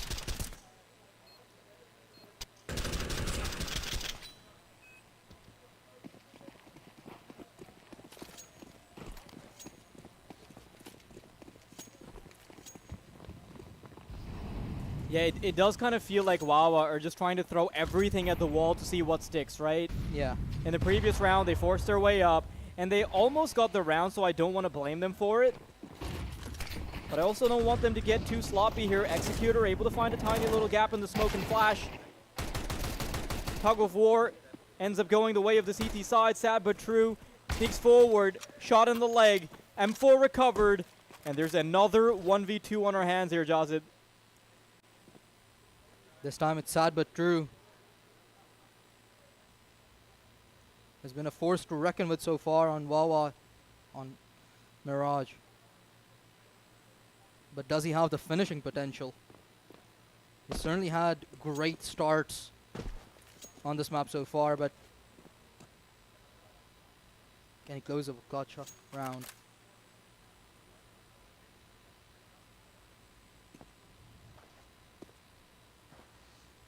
Scaling up short. Oh, can't even connect the first. Stressern is going to make sure that Botulus will stay relevant, stay put on the scoreboard. And because Team Wawa have been buying for as long as they have, and because they've been doing enough damage, that money is eventually going to line up anyway. Yeah. Interesting thing, on the other hand, they've kept Botulus's money in check, regardless of the fact that Botulus have won 3 rounds in a row so far. Yeah, the back and forth's been pretty deadly for Botulus as well, right? Yeah, Wawa yet to win a single round in the second half. Look at how quickly they're playing this. And Smudge is going to be sent packing up short, and he tries to stay back for the fight, which gets him punished by Stress Arm. Krogan, he's trying to chuck out some utility. It's almost nicely timed. Executor just behind the wall, so he doesn't get nicked by it. But I will say, it kind of feels like Wawa are now playing some of their sloppiest play. A lot faster, a lot hastier, unrehearsed. This is where the mid-round calling from Sad But True needs to kick in. Oh, and he falls. I mean, he's got the time for it now. But does he have the resources for it? Only 3 people alive up against 5. Oh, what? Unbelievable run and gun there from OK. But more work needs to be done. Stressarn, head on a swivel. Executor's been allowed an opportunity back into the round. Quickly crunches the numbers. Tries to take the fight. But he would have lost anyway, as there's a second prong in CT. Botulus are way further ahead than we thought they could be. They're way further ahead than what Bullet thought they could be as well. I mean, in fairness to him, if he wins that pistol round, I think Yeah. we yeah. don't make it this far into the broadcast. Yeah, that actually is true. Probably. Wally, though, he's certainly having a performance what we expect of him at the very least. 19 kills, 12 deaths, the best so far on his team. And now he's doing it consistently as well. The money is still, of course, not good on Wawa. They've not won any round so far in the second half. 4 losses in a row.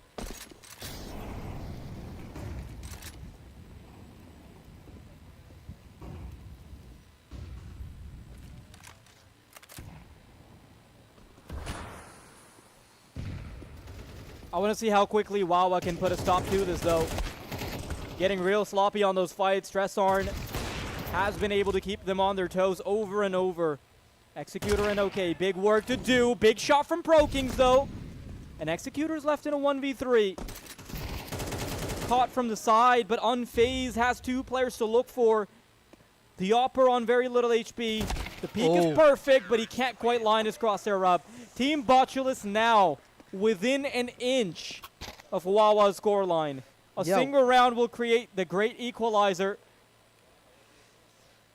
And I don't think we ever thought that this would get to this point, right? I mean, 9-3 first half.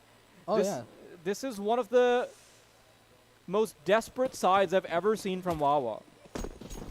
Yeah, 5 losses in a row, and the rounds are seemingly looking better and better for Botulus.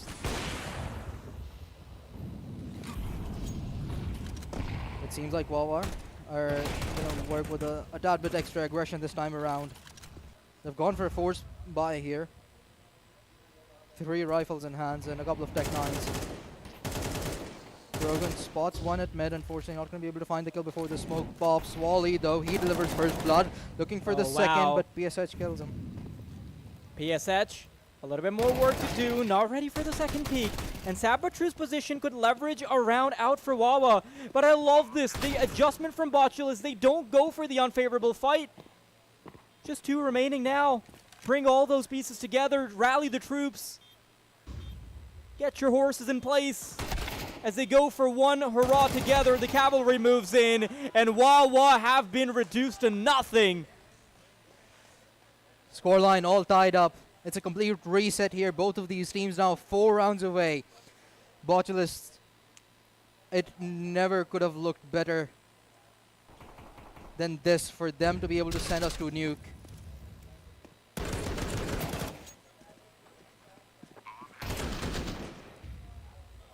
Great mid-round calling there on the side of Botulus to avoid that fight towards jungle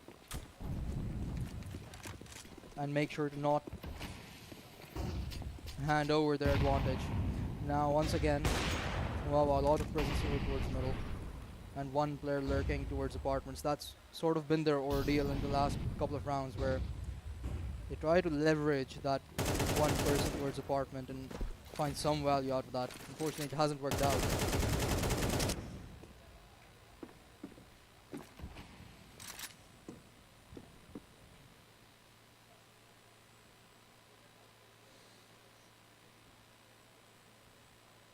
The words starting to creep back into Bullet's mouth.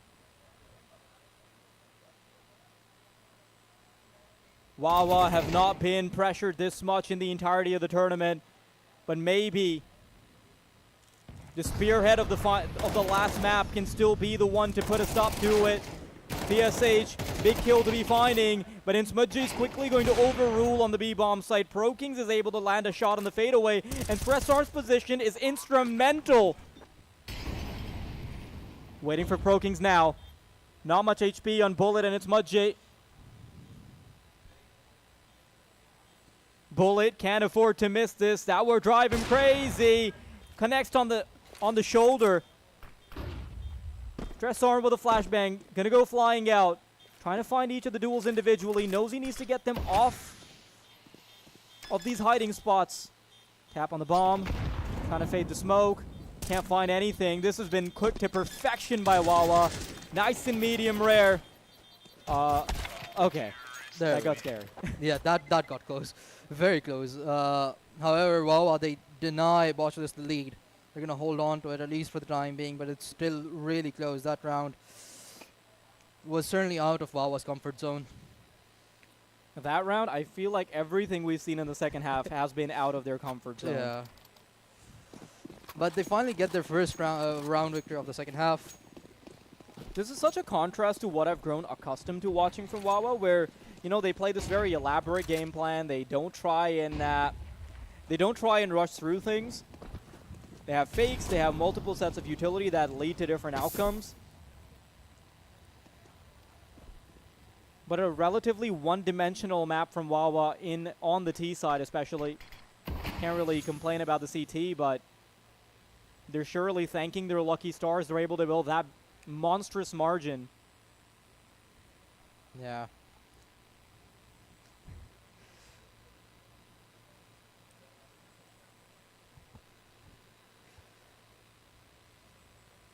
Wawa walking up towards the B side, and so far the only person to defend this is Wally. He's gonna have to pop off with that eagle. He gets one. Yeah, one more, buddy, and I think the job could be done. There it is. Oh no, from the back of the site. He's found them so much space. Wally eventually tucked into the graveyard. But there's an inkling of a possibility now. The flanks have been so good from Botulus that Wawa have a finger on the pulse. They're still worried about apartments. But this time that'll work against them. ProKings and Kurgan both wanting to move in together. Crossfire is really good. ProKings can't pop off the shot. And Botulus, they've done an incredible job to get them this far in this map. But will they fall at the final hurdle? I mean, it is very much possible. A really good start from Wally there to be able to live that long after getting spotted first of all, and then being able to walk away with another frag. Eventually did get shut down, but the damage had already been done. Wawa though, just 2 more rounds is all they need.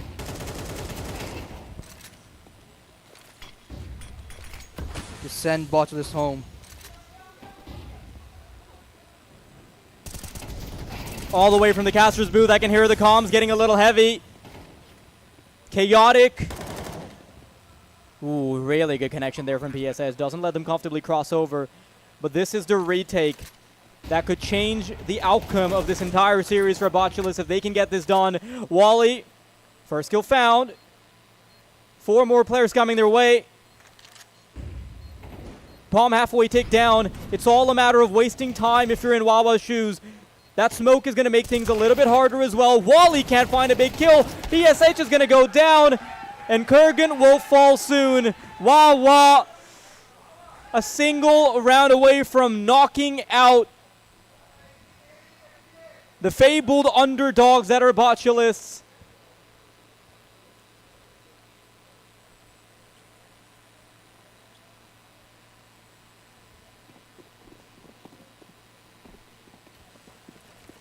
That was a close call yet again. 48 HP remaining on the last 2 people that were alive for Wawa. However, they do come out on top, and now they only need 1 more. The confidence is flowing. The first blood found.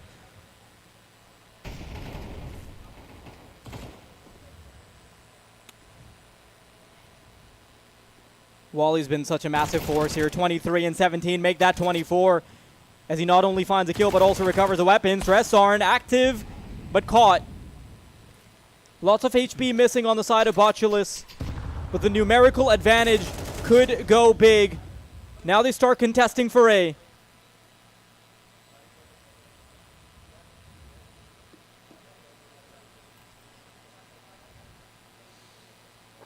Last chance. Wawa can close it out right now.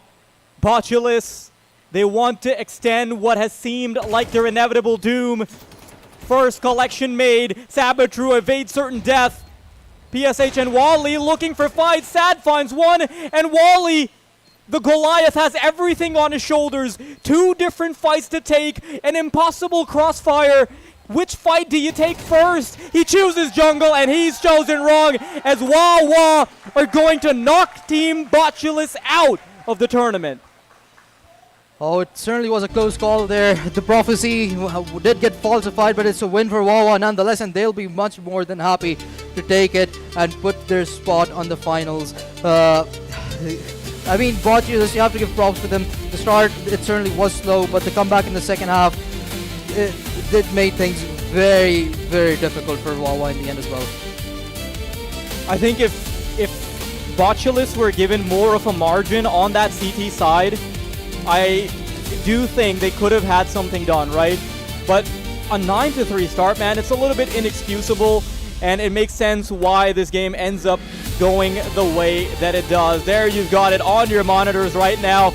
These are the first grand finalists that you're going to be seeing tomorrow, and they're going to have to play against one of either Legion or Guardian 5. That match is going to be a real fun one to watch as well, though.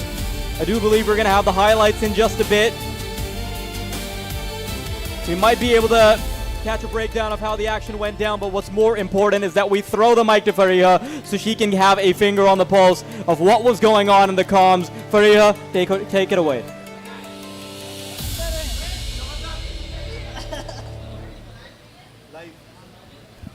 Congratulations. How does it feel to be the first finalist at Pakistan's biggest LAN tournament? अल्हम्दुलिल्लाह बहुत अच्छा लग रहा है final में आके इंशाल्लाह final में देखेंगे क्या करना है क्या नहीं करना अच्छा किल्स में तो मुझे पता है बुलेट्स की बहुत ज़्यादा किल्स थी कांट इवन काउंट बट आपकी नज़र में impact wise who is the MVP today obviously bullet is the MVP you think kills matter ji आपको लगता है बुलेट एमवीपी था कोई इम्पैक्ट वगैरह में कौन सा प्लेयर आपको लगता है किसका इम्पैक्ट बहुत ज़्यादा था गेम में वैसे वो कहना चाहिए हमारे आईजीएल को 7 बैटरू नया हमारी टीम को लड़का है ज़बरदस्त लड़का है अच्छा बीच में जब टीम बॉटलिस्ट का कमबैक हो रहा था तो आप लोग बहुत ज़्यादा कंपोज लग रहे थे उस वक्त शॉट कॉलिंग कौन कर रहा था नहीं हमारी आदत है थ्रो करने की अच्छा नेक्स्ट गेम में आप किसके लिए रूट कर रहे हैं बिकॉज वही टीम होगी जिसके अगेंस्ट आप फाइनल में खेल रहे होंगे अपना देखा जाए तो G5 को जीतना चाहिए बॉयज G5 को जीतना चाहिए एनी पर्टिकुलर रीजन G5 को जीतना चाहिए बॉयज हैं सारे इज दैट इट हाँ इससे ज़्यादा कुछ नहीं Thank you so much and congratulations.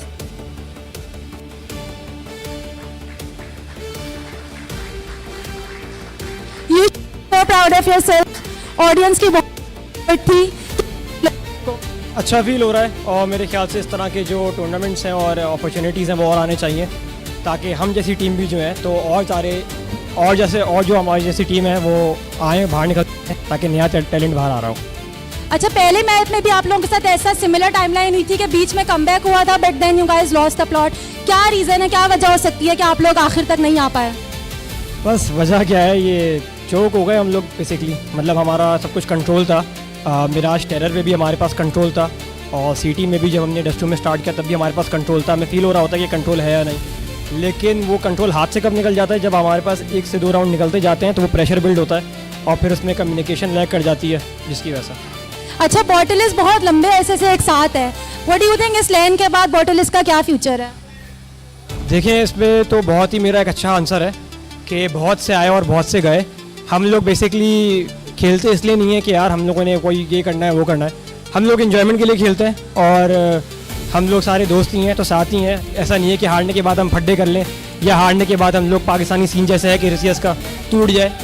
कोई बात नहीं, हार गए फिर खेलेंगे, फिर कभी ना कभी आएंगे इंशाल्लाह ताला, कोई इशू नहीं है। अच्छा, फाइनली आप कौन सी टीम के लिए रूट कर रहे हैं नेक्स्ट गेम में? मेरे ख्याल से लीजन अच्छी टीम है लेकिन मैं सपोर्ट G5 को करूँगा क्योंकि G5 वाले जो है ना उनकी जो केमिस्ट्री है वो काफ़ी अच्छी लगती है मुझे और उनकी जो साथ में कोऑर्डिनेशन है और जो जिस तरह से वो लेके चलते हैं। जैसे वीड है, वो पुराना प्लेयर है लेकिन नए प्लेयर्स को लेके चल रहा है तो वो मेरे ख्याल से एक अच्छी अपॉर्चुनिटी दे रहा है प्लेयर्स को भी। Thank you so much, thank you.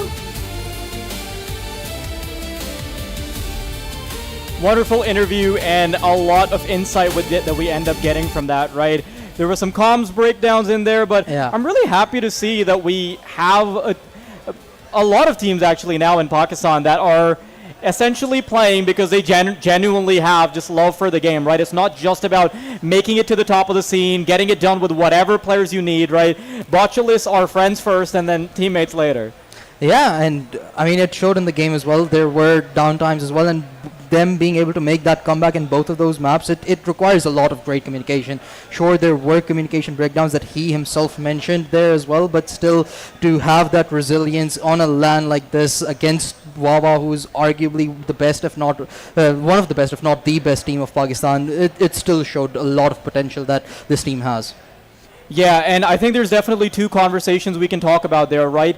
Was that just the strength of Botulis, or was that also perhaps some weaknesses in Wawa? What do you think?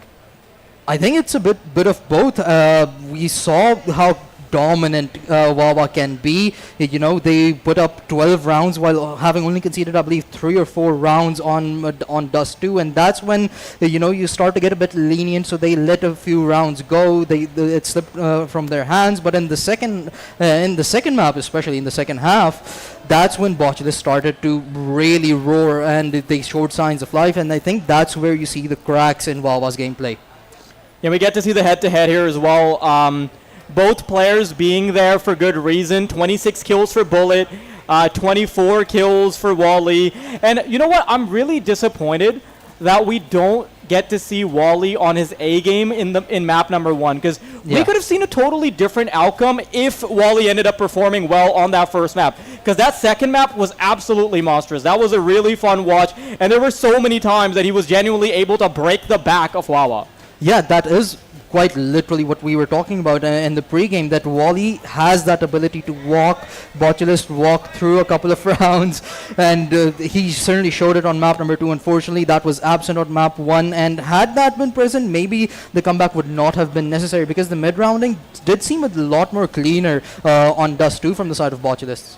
Yeah, I think there's definitely a lot to like about Botulists, but from here on out, now that they've been sent packing home, the conversation is all going to be about Wawa and whoever they have to go up against next. It's going to be Legion versus Guardian 5 as those final two teams to battle it out before the grand finals, folks. That's going to be a real fun one. We'll roll the highlights, and when the stream is back after a short break, you'll be watching the second grand finalist be elected.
Welcome back, everybody. We're about to go live with the second semi-final. We already have one grand finalist. That's Team Wawa, after having gotten a very solid victory against Team Botulus. Now it's time to elect a second grand finalist. Jazib, how are we feeling about these last two teams? I'm feeling absolutely fantastic. We have the number 1 seed Legion, who are going up against Guardian 5, who seemingly is the favorite for both of our other semi-finalists.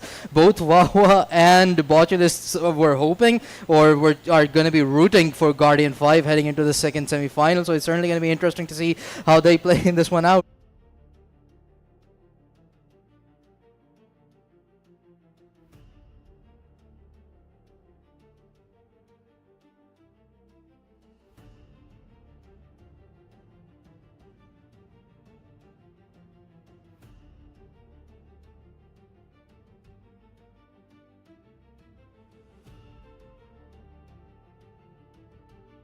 Battle of the underdogs against the favorites, but there could not be a bigger favorite here, right? Oh, yeah. Yes, Guardian 5 looked really solid in the qualifiers. Yes, they've done well to get to this point, but they're up against Legion.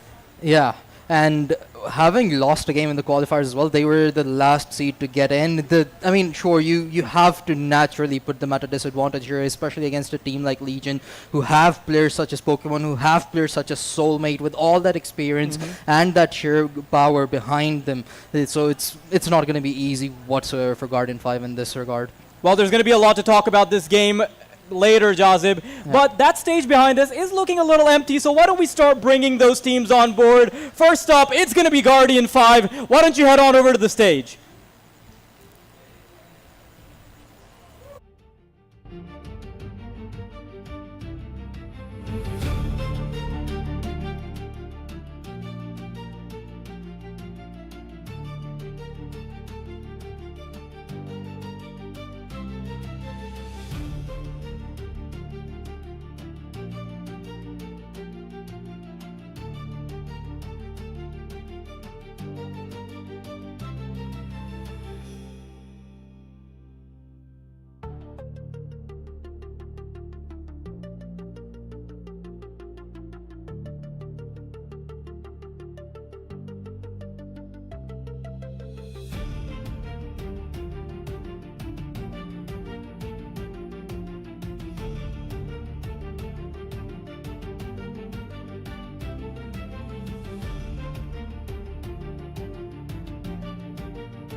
Somebody like Soulmate or Pokemon to lead the charge in terms of the calls at the very least, given how much experience they have. Soulmate has done some IGLing in another FPS shooter as well, in which he was also extremely successful, by the way. So I presume he's going to be the one that's going to lead in game. But regardless of that, the general gameplay amongst all of these has been absolutely phenomenal. If we talk about individual prowess as well, Pokemon alone, as you said, he's done phenomenally well for a Pakistani player on an international level as well. Yeah, we've already seen his name in Divine.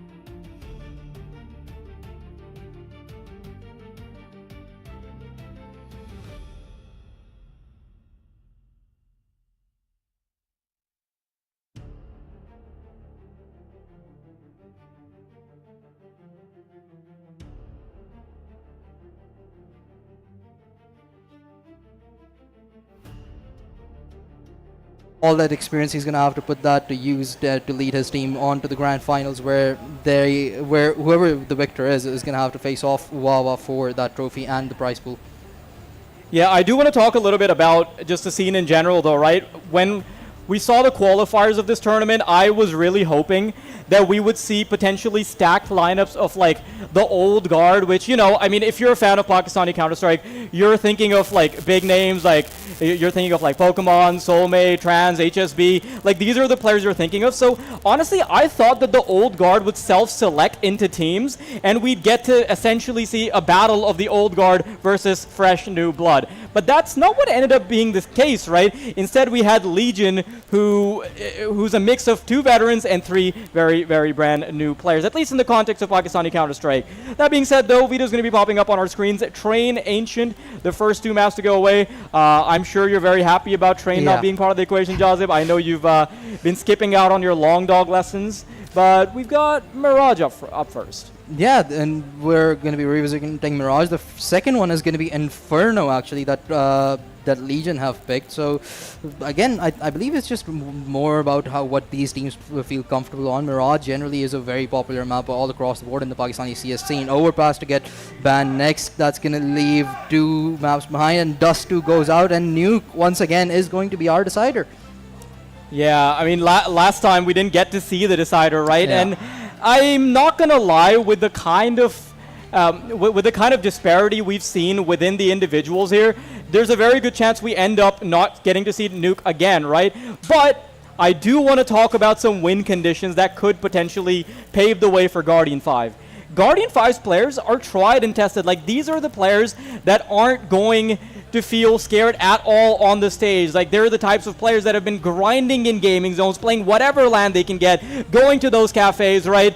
But if you look at Legion, you've got a couple of fresh faces that perhaps don't have that level of experience, and it's very likely that a player like Sultan or a player like Bloody, they could find themselves under a lot of pressure, and that cold feet could be exactly what Guardian 5 want to capitalize on. Yeah, Guardian 5 themselves, sure, they may not have as much tournament experience as the likes of Pokemon and Soulmate do, but they still have players who have been playing CS for a very long time, such as Weedfly. He's a prime example of somebody who's been competing in tournaments for quite a while. Sure, he hasn't really been able to make it to the top as of now, but that experience, it's going to count, especially, as you said, against people like Bloody, where they can capitalize on the fact that these teams, those players especially, are not as experienced. They can falter under the nerves, and so they are really hoping that they're able to capitalize upon that.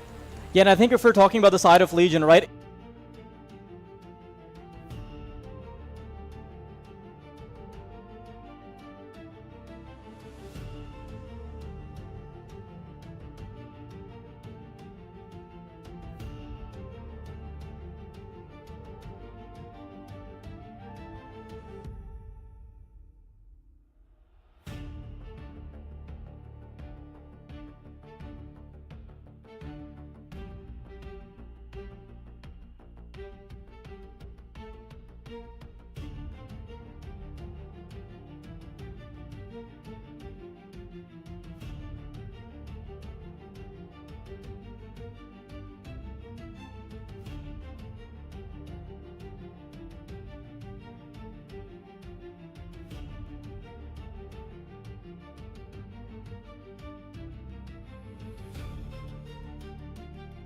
You and I are familiar with the scene.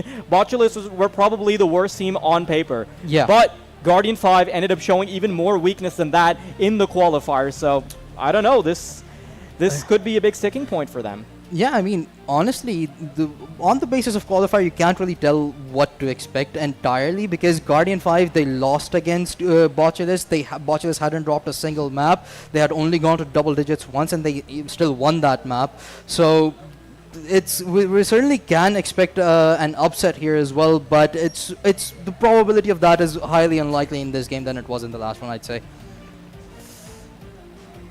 Well, I do believe the players are getting ready to pop into the server. I can see them strolling about Mirage, so it shouldn't be too long before we get into the game, but I'm very excited for this one, Jazib. It's not going to be the instant change of scenery. We get to see a second coming of Mirage. So a bit of a replay of the last game that we just commentated on. But hey, at least we get to see Inferno. Sure, people have seen it way too much already, but at least it's a change of scenery for us at Control Point over here. I think one of the things that's going to be a real issue, especially when we get on over to that second map, is that Guardian 5, like I said, they're that mixed lineup, right? They're not super rehearsed. Those rotation timings are going to come back to bite them.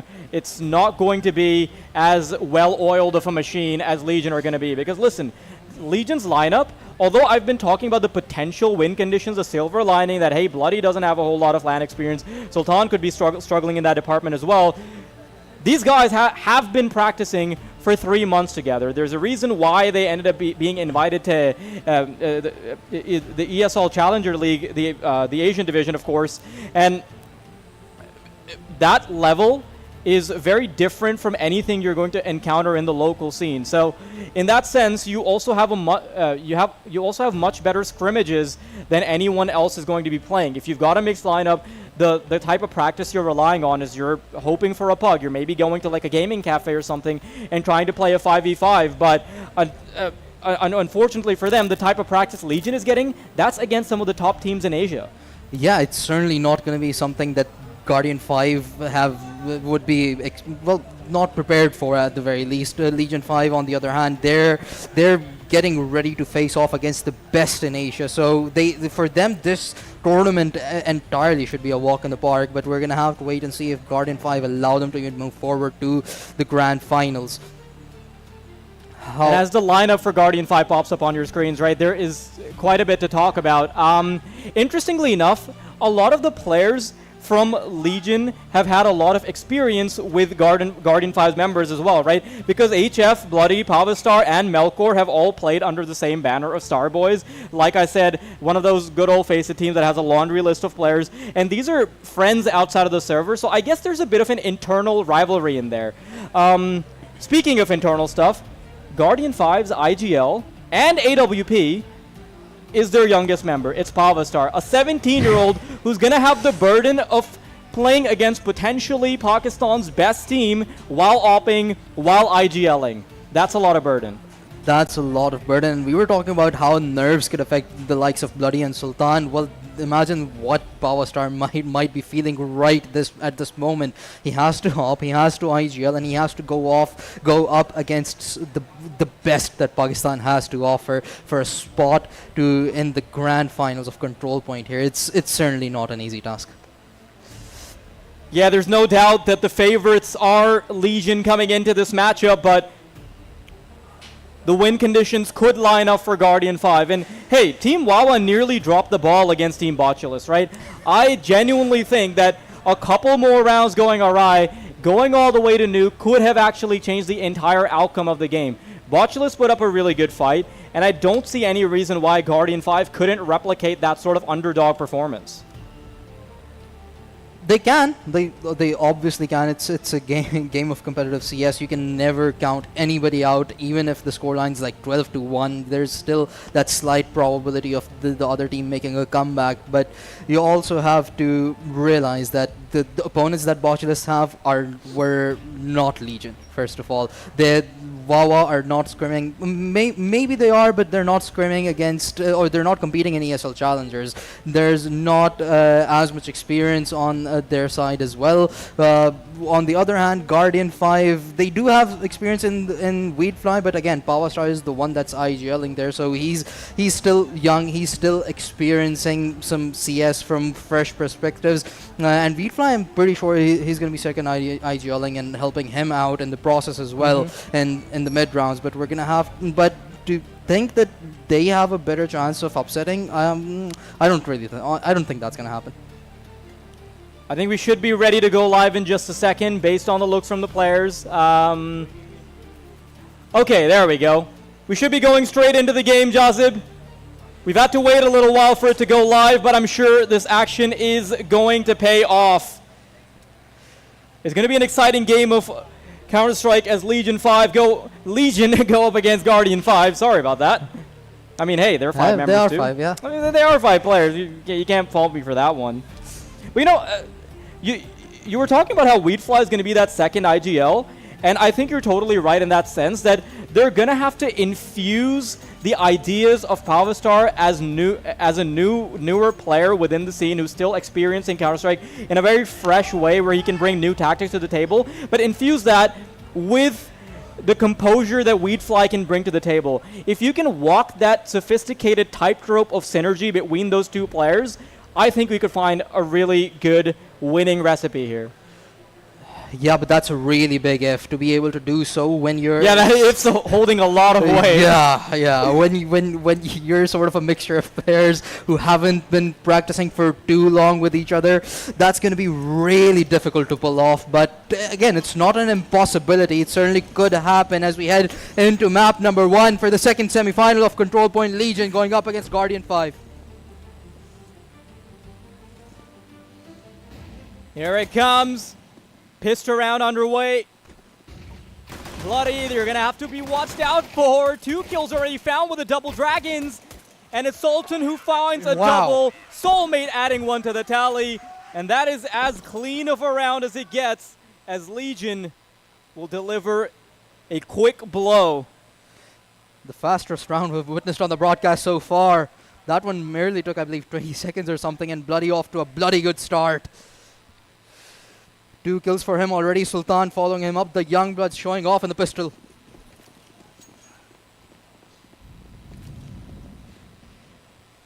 Gotta be a little shaken up by a round like that if you're Guardian 5.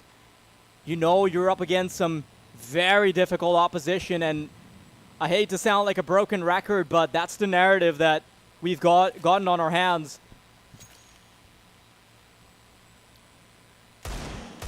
Ooh. Malkar spots one. Unfortunately, the shots don't connect with Pavastar. Backs off. It's going to be Bloody that draws first blood onto Weedfly. Sultan spots another.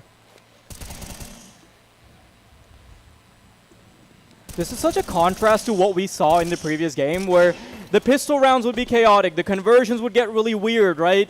You'd see stacks, you'd see pushes, something like that. But the composure from Legion is something like we've never seen before. This is very clearly a super rehearsed team.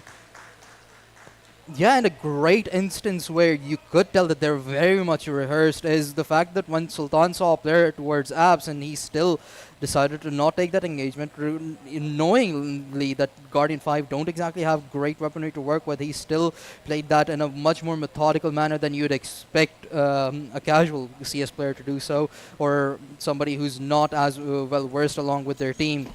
But Legion 5, they know what to do, when to do it, and how to implement it. Easy collection again from Bloody. Spearheading the top of the scoreboard, going 6 and 2 on the outset.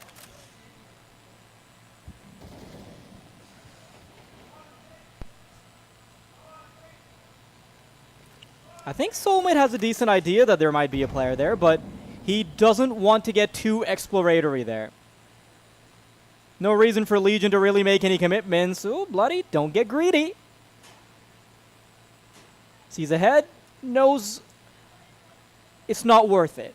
The juice here is simply not worth the squeeze. On to B side we go. Weedfly's positioning still unknown.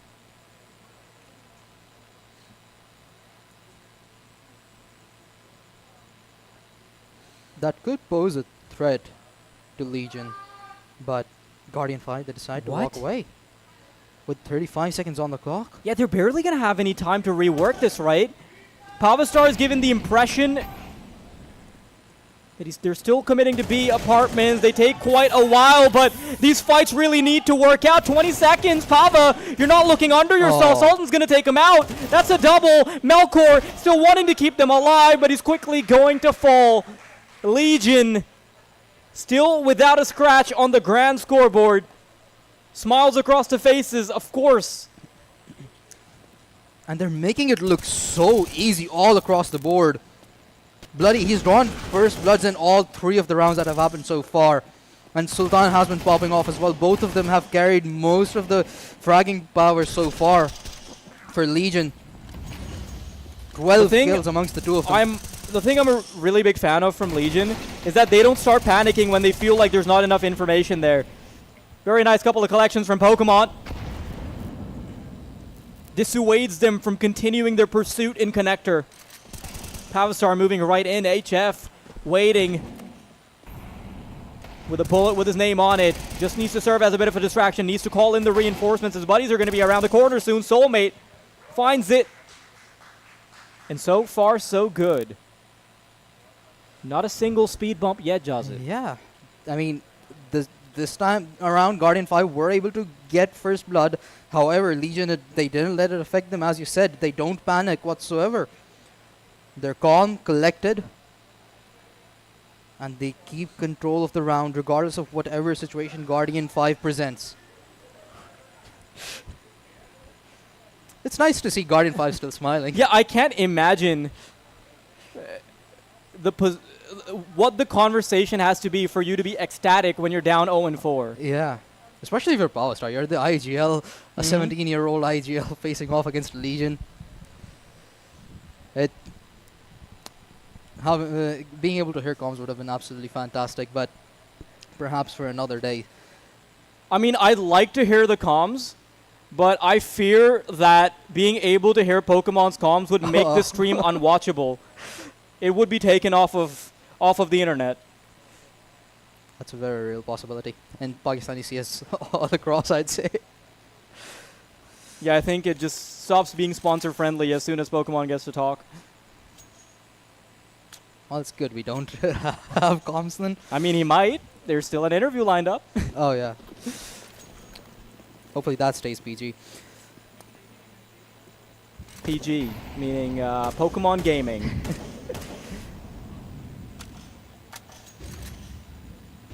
Oh, they're going exploring. They want to get some control of A main. Ion's not ready for it at all. Oh, good shot. Easy pickings from HF. And he's being very careful not to dry peek into it. Goes for the jump spot before he tries to commit. Swings good. This honestly feels like child's play.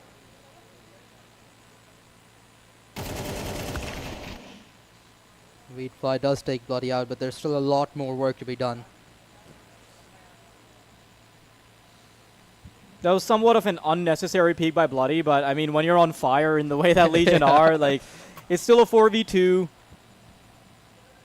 You're hardly going to be at fault. Yeah. Plus, Bloody's having a really good game, so it's understandable why he'd want to go for a few ego peaks. Yeah, keep that energy up. So far, though, nothing meaningful has come out of Guardian 5. Yeah. And this is where I start to question, do you need to bring another voice into the captain's chair? Because so far, Pavastar is going to be the one that's having most of the words come out of his mouth, right? But maybe you throw Weed in there as well. Perhaps we can talk. Yeah, because there needs to be something that gets changed here, and it needs to happen quick, because the way that this game is going so far, the rounds have been very swift. The Guardian 5 are not even being allowed to set up properly for most of these rounds, and if that keeps up, Legion, there's a very high possibility that they might even win this 13-0. Look at the spacing from Guardian 5. They're just going to go balls to the wall, try and book it to B. And there's a couple players waiting for them. Sultan's going to start stopping them. And Soulmate tucked into the corner. Only 1-for-1 duels being won on the B site. But the reinforcements are already in position. Melkor, that's a nice kill. An insane one-tap onto Pokemon is going to leave Bloody all by himself. 2 kills to find. 1v3 reduced to just 2 members. Smoke allows him a little bit more mobility. Nade won't find anyone. And he switched over to a much better weapon for a multi-level engagement. Hoping, praying, someone's going to offer him an individual duel. Misses his first big opening, but he's found the shot, and now it gets a little tricky. Melkor tucked all the way into the back of short. Gonna have to play this super carefully, but Bloody's only got 19 points of health. He will have to land the immediate headshot after getting the tap on the bomb. Oh, Melkor already in position. And that is the first round on the board for Guardian 5. The crowd's certainly happy about that one. However, that was a very risky play for Guardian 5, and that wasn't even necessary. That individual peak, it just didn't need to happen. Melkor was put in an awkward situation in that 1v1, given that he didn't have any util either. If Bloody wasn't weak, What a maybe he shot. was a little more proactive. The round could have gone a different direction. One thing I really wanted to commend Legion for is that they've been happy to match the pacing of Guardian 5. Although the actual action only takes like 20 seconds once Legion start firing bullets, for the most part, if Guardian 5 want to go for a rush, Legion are ready for it. If they try to recede into passivity, you suddenly encounter a version of Legion that wants no smoke. They quickly turtle up on bomb sites as well and waste as much time as possible. But this is finally a crack in the defense of Guardian 5. There's finally been something in the recipe that has offered something different.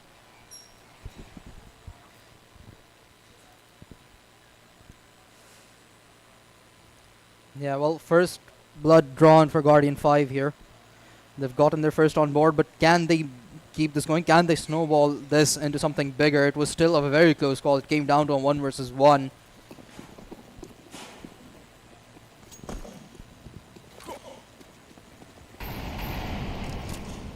Once again, it seems like they wanted to go for a rather aggressive play this time around towards the other side, A, where Bloody awaits them. Oh, Pokemon's not going to be spotted. The Molly's not going to catch him either. All he needs to do is tuck himself away, wait for reinforcements. Now he's going to peek, pull from him, and he's still going to be alive to be more of a problem. Melkor and Sauron, lots to do.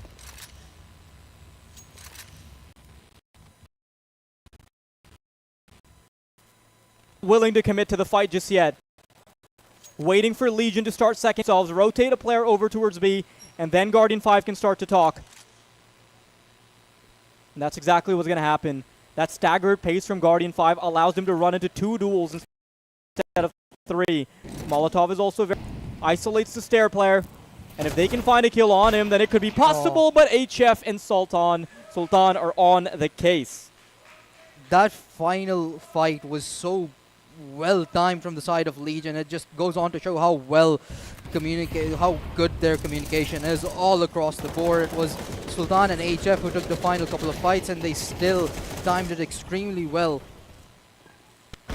Goes on to show how much practice they've put in.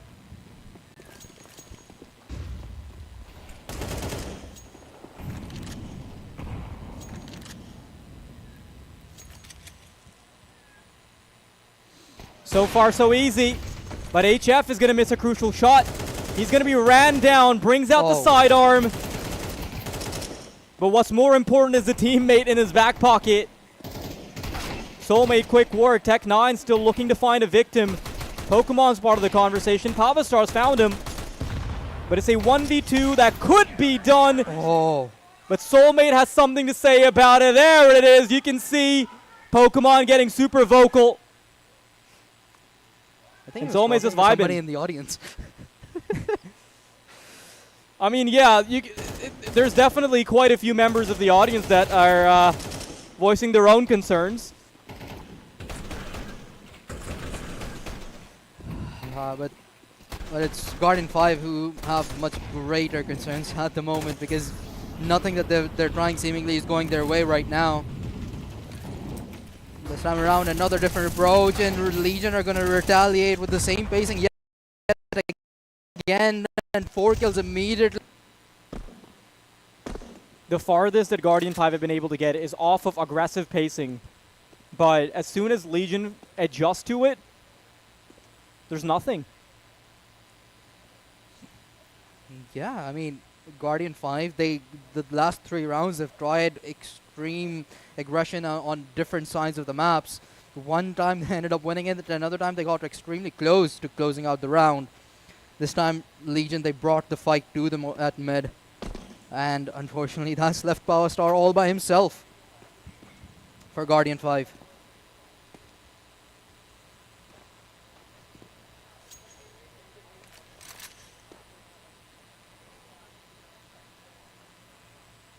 I'm not really sure what the solution is, because I think it goes far beyond just strategic depth.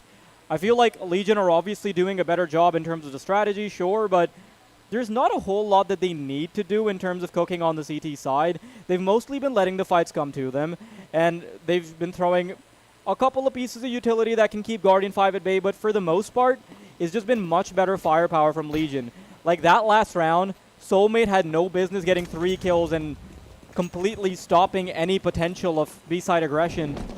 Yeah, and Sultan and Bloody, both have been extremely consistent, getting 1 or 2 frags. And once again, it's Sultan and Soulmate who hold down the B side all by themselves. They don't even need any help. It's going to be the sidearm that gets pulled out, but it's going to be Soulmate that actually ends up finishing the round.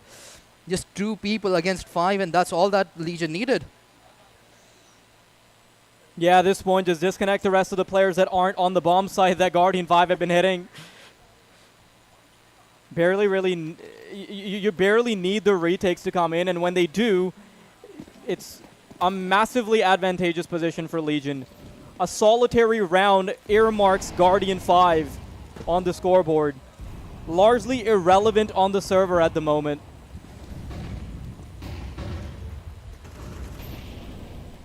Nine to 1. One more round and Legion will hit double digits within the first half. Oh, bad timing for HF there. Yeah, it's a classic, right? You hit Q a little too soon. That can happen. Oh, wow. Pokemon's going to get caught. There's 2 players coming in. The pincer from Connector. But he's doing good to stay on his feet. He floats like a butterfly, and he's definitely stung more than a bee. And what are you even supposed to do there? You accept your death. Yeah. That's all you realistically can do at that point. Legion have been nearly flawless in all of these rounds. It kind of feels like Guardian 5 are on the pirate ship of Legion as the captain Pokemon pokes them in their behinds, forces them to walk the plank. Few more inches and they'll be taking a nosedive.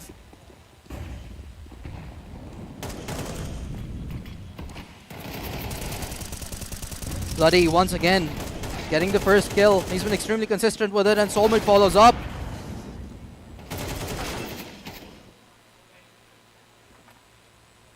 Power Star, he's been the last man alive for in so many of these rounds. You just feel bad for him at that point. And I think the burden of being the in-game leader here must be catching up to him, right? Because psychologically, how do you even recover from that?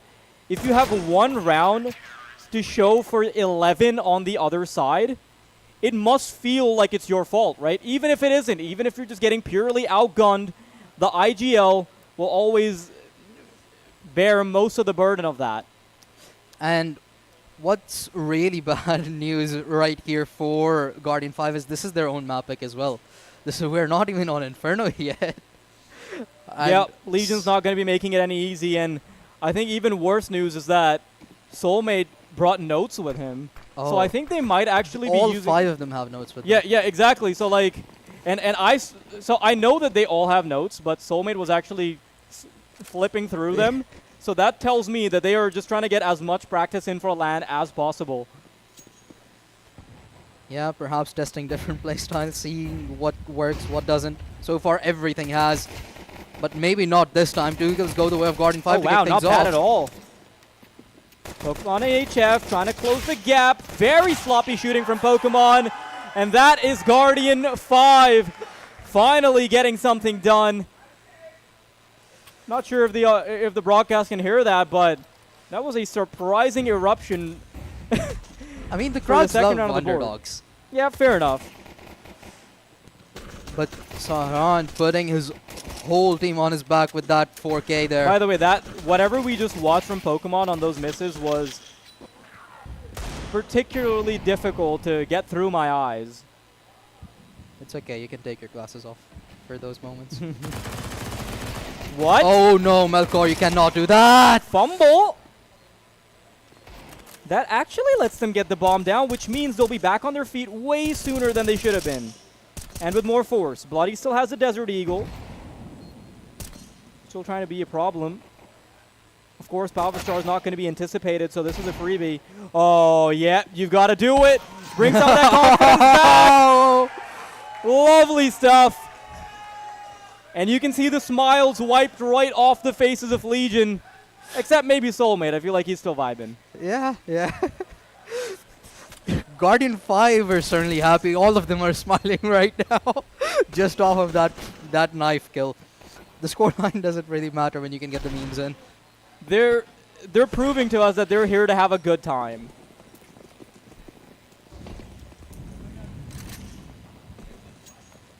And you love to see it. That's what this is for. That's what the essence I mean, of pick your chalice, right? Esports is. Yeah. A good time or 500,000 rupees? You can have a good time with 500,000 rupees.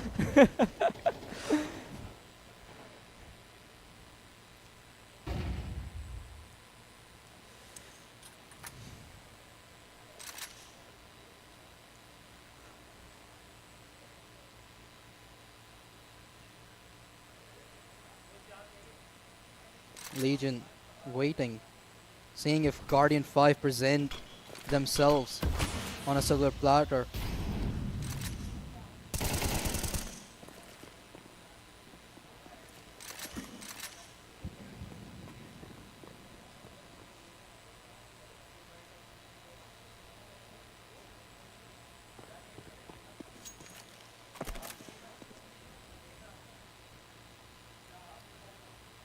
Not a bad start for Guardian 5 at all. You've got Sultan out of the picture. But I think the heaviest hitter of Legion still awaits them. Soulmate, 18 kills and 4 deaths. Oh my god. B-side on the menu. The chef special awaits Weedfly. But he's got so much help. HF finally becomes relevant, but Weedfly's there to clean up the rest of the mess. And the captain for Guardian 5 stepping up, finding 4 kills in that round. Leading from the front. And moments like these are really crucial to get the flow going. Sure, this map for the most part looks done and dusted, but you need to have a commendable scoreline to head into the second map with. Yeah, you're right, especially because it is their own map pick, right? So Yeah. you want to at least feel like you gave it an honest crack, a decent shot. Pokemon gets ahead of the Molotov, but won't be able to do anything off the back of it.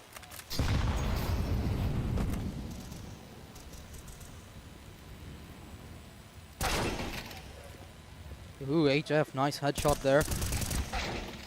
And Soulmate follows up. Is this round supposed to go this way? Well, it certainly is going that way.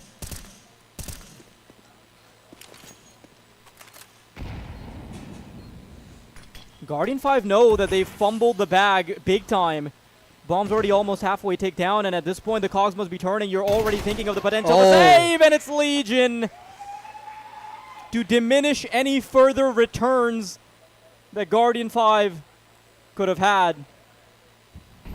A solitary round remains in between Legion and the finish line. And Guardian 5 might have to do it with very barren economy. Not sure. I wasn't really keeping track of the money, but we'll get to see it in just a second. Yep. They still have some bells and whistles, but it's not the full package. Soulmate? What? Does he have roller skates on? He doesn't care. Sultan has fallen, but the aggression doesn't stop. How are you doing this? Stays alive for quite a while, and props the rest of his team up to potentially get the job done. Bloody, there's the first one coming. Minimize it to just 2 members. There's the peek from the AWP. Oh, no. That's a tap on another. Bloody. It could be a 1v3 to close it out. He's got Oh the my one God. idea. And Legion close it out 13-4. As Guardian 5 stand no chance. They do it in style. Bloody, he got his revenge. He had a chance to clutch up before as well. He missed the final frag that time. Not anymore. He's going to present the 1 versus 3. to finish off map number 1, which was Guardian 5's map pick, and to win that with in such a dominant fashion. Legion are here to prove a point right now. Yeah, and I think it's really important that you touched upon the fact that Bloody got his revenge, because we've got to remind the audience, he was the one specifically that got knifed in the back on that flank. So for him to close it out in a 1v3 fashion is almost poetic. Yeah, it certainly is, and I believe we do have Pokemon there on stage with Fariha for the interview. So we're gonna have somebody. So we're gonna hear straight from the man himself. Fariha, take it away.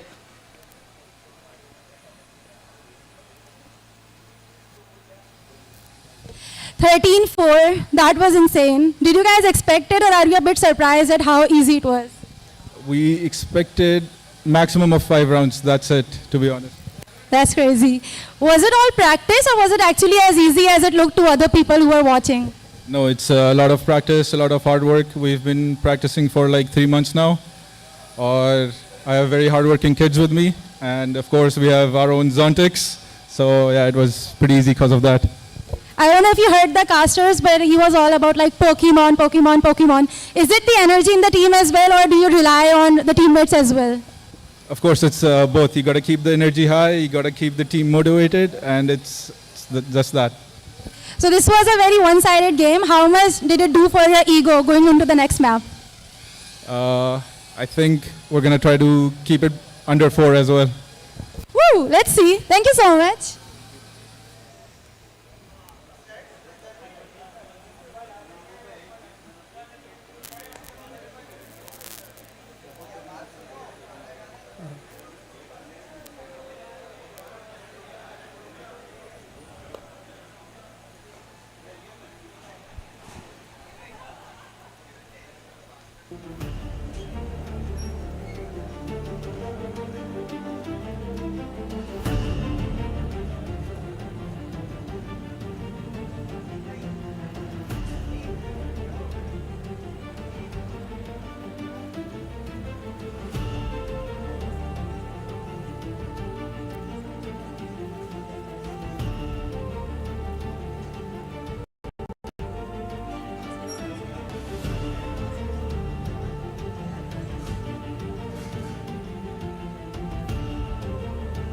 Wow, okay, that was definitely a game to watch, and quite confident, right? It wasn't just Pokemon, it was also came into the game knowing they were going to have basically no match against them. And props to Guardian 5, I feel like they were able to recover a little bit, but I don't think it was anything of substance. It certainly wasn't. I mean, they were down by 11-1. They made it 13-4 or 13-5. But Pokemon, as he said, he's not expecting on 13-4 either, and that's going to be Legion's map pick. So it certainly doesn't get any more easier for Guardian 5 on the second map. Although there were some silver linings, you know, Power Star, he was showing up in a few of those rounds, being the IGL, being the AWPer. He had some great plays, but that's not going to be enough for them to take Legion down. Yeah, I don't think so either. And interestingly enough, now both of the favorites have not only decidedly said that they would have a comfortable game, but they've also kind of thrown down the gauntlet as a bit of a challenge, right? Like, this is Pokemon essentially taking a page out of Bullet's book. Yeah, or maybe Bullet took it out of Pokemon's. Pokemon is very well known for talking that way, so it really could be either way. But we're gonna look at the stats real quick from that game. Guardian 5 and Legion Soulmate. He had a bit of a slow start because Bloody and Sultan were doing really well, but when Soulmate picked up, the game got completely shut down. Yeah, and what's really interesting is that if you look at a scoreline like Soulmate's, right, you might think he's playing like a passive role where he's not getting into too many difficult fights, or he's the second player to take contact, which is why he's consistently able to keep that KDR up, but that is not true at all. We saw him rushing down short so many different times. He was the first point of contact on so many of these defensive, in so many of these defensive positions, which is why it's just so much more commendable that he's able to make that KDR look clean, make those, make that impact be untraded. Yeah, and something that you were talking about for Inferno was that Guardian 5, they're not going to be as well versed with the timings. And Soulmate, we saw him exploit that in this one as well. He was trying to play off of those timings. He was extremely aggressive in some of those rounds, particularly one round that you could use as an example was one where he pushed short through the Molotov. And Guardian 5, they just certainly were not expecting that whatsoever, and he took complete advantage. And if that's the case heading into Inferno as well, then it's certainly not going to get any easier. In fact, Soulmate, he can exploit that all the more on that map. Yeah, and what's really concerning, right, is that even in that resurgence, we didn't see the pieces that we wanted to see active, right? We didn't see any of Weedfly's veterancy actually pay off. Ion was nowhere to be found, and realistically, it was just a little bit of Melkor in there. There was Pava, and I can't really put my finger on any specific member that struck out enough that could have yielded them an actual win. There's the mat on your screen, of course, a little more detailed if a look at the stats. 3.7 KD, 128 ADR, so there's no fraud in there, okay? There's no fraud. He's not hiding behind a low kill, low death count that ends up giving him an inflated KDR. No, this is a real deal. 128 damage is very difficult to average. Yeah, a person having nearly a 4 KD where he practically kills 4 people before you can get a trade onto him is menacing to even think of, and that's what Guardian 5 have to go up against at least once more, and hopefully twice more if they can push us to nuke, but from the looks of it, it's not looking very likely. Yeah, I mean, Mirage was supposed to be their own map. Now Legion are going to get to play on theirs. And I feel like the playground of Inferno is going to be so much harder to digest. Like, it's already a map that has very tricky rotation timings. You've got to have really good reads and all that stuff, right? Which is why Legion, you know, who've come in with all the notes and all that, their prep is absolutely going to look like, I mean, their prep should trump Guardian 5 in theory any day of the week. Now, there is going to be a little while before we head into map number 2. That's going to be Inferno. It's going to be a real fun watch for sure, regardless of what team you're supporting. But before that, we're going to be rolling the highlights. We'll be back after a short break.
Go live with map number 2, and you know, this might actually be the final map of the day with the precedent that's been set. Yeah, Legion with a dominant victory over Guardian 5 on Guardian 5's own map pick, and the second one coming up is going to be Inferno, which Legion picked. So, and Pokemon, as he said in the interview, he's not expecting this to go beyond a 13-4 in Legion's favor, of course. So this could very well be the final game and the most quickest one as well.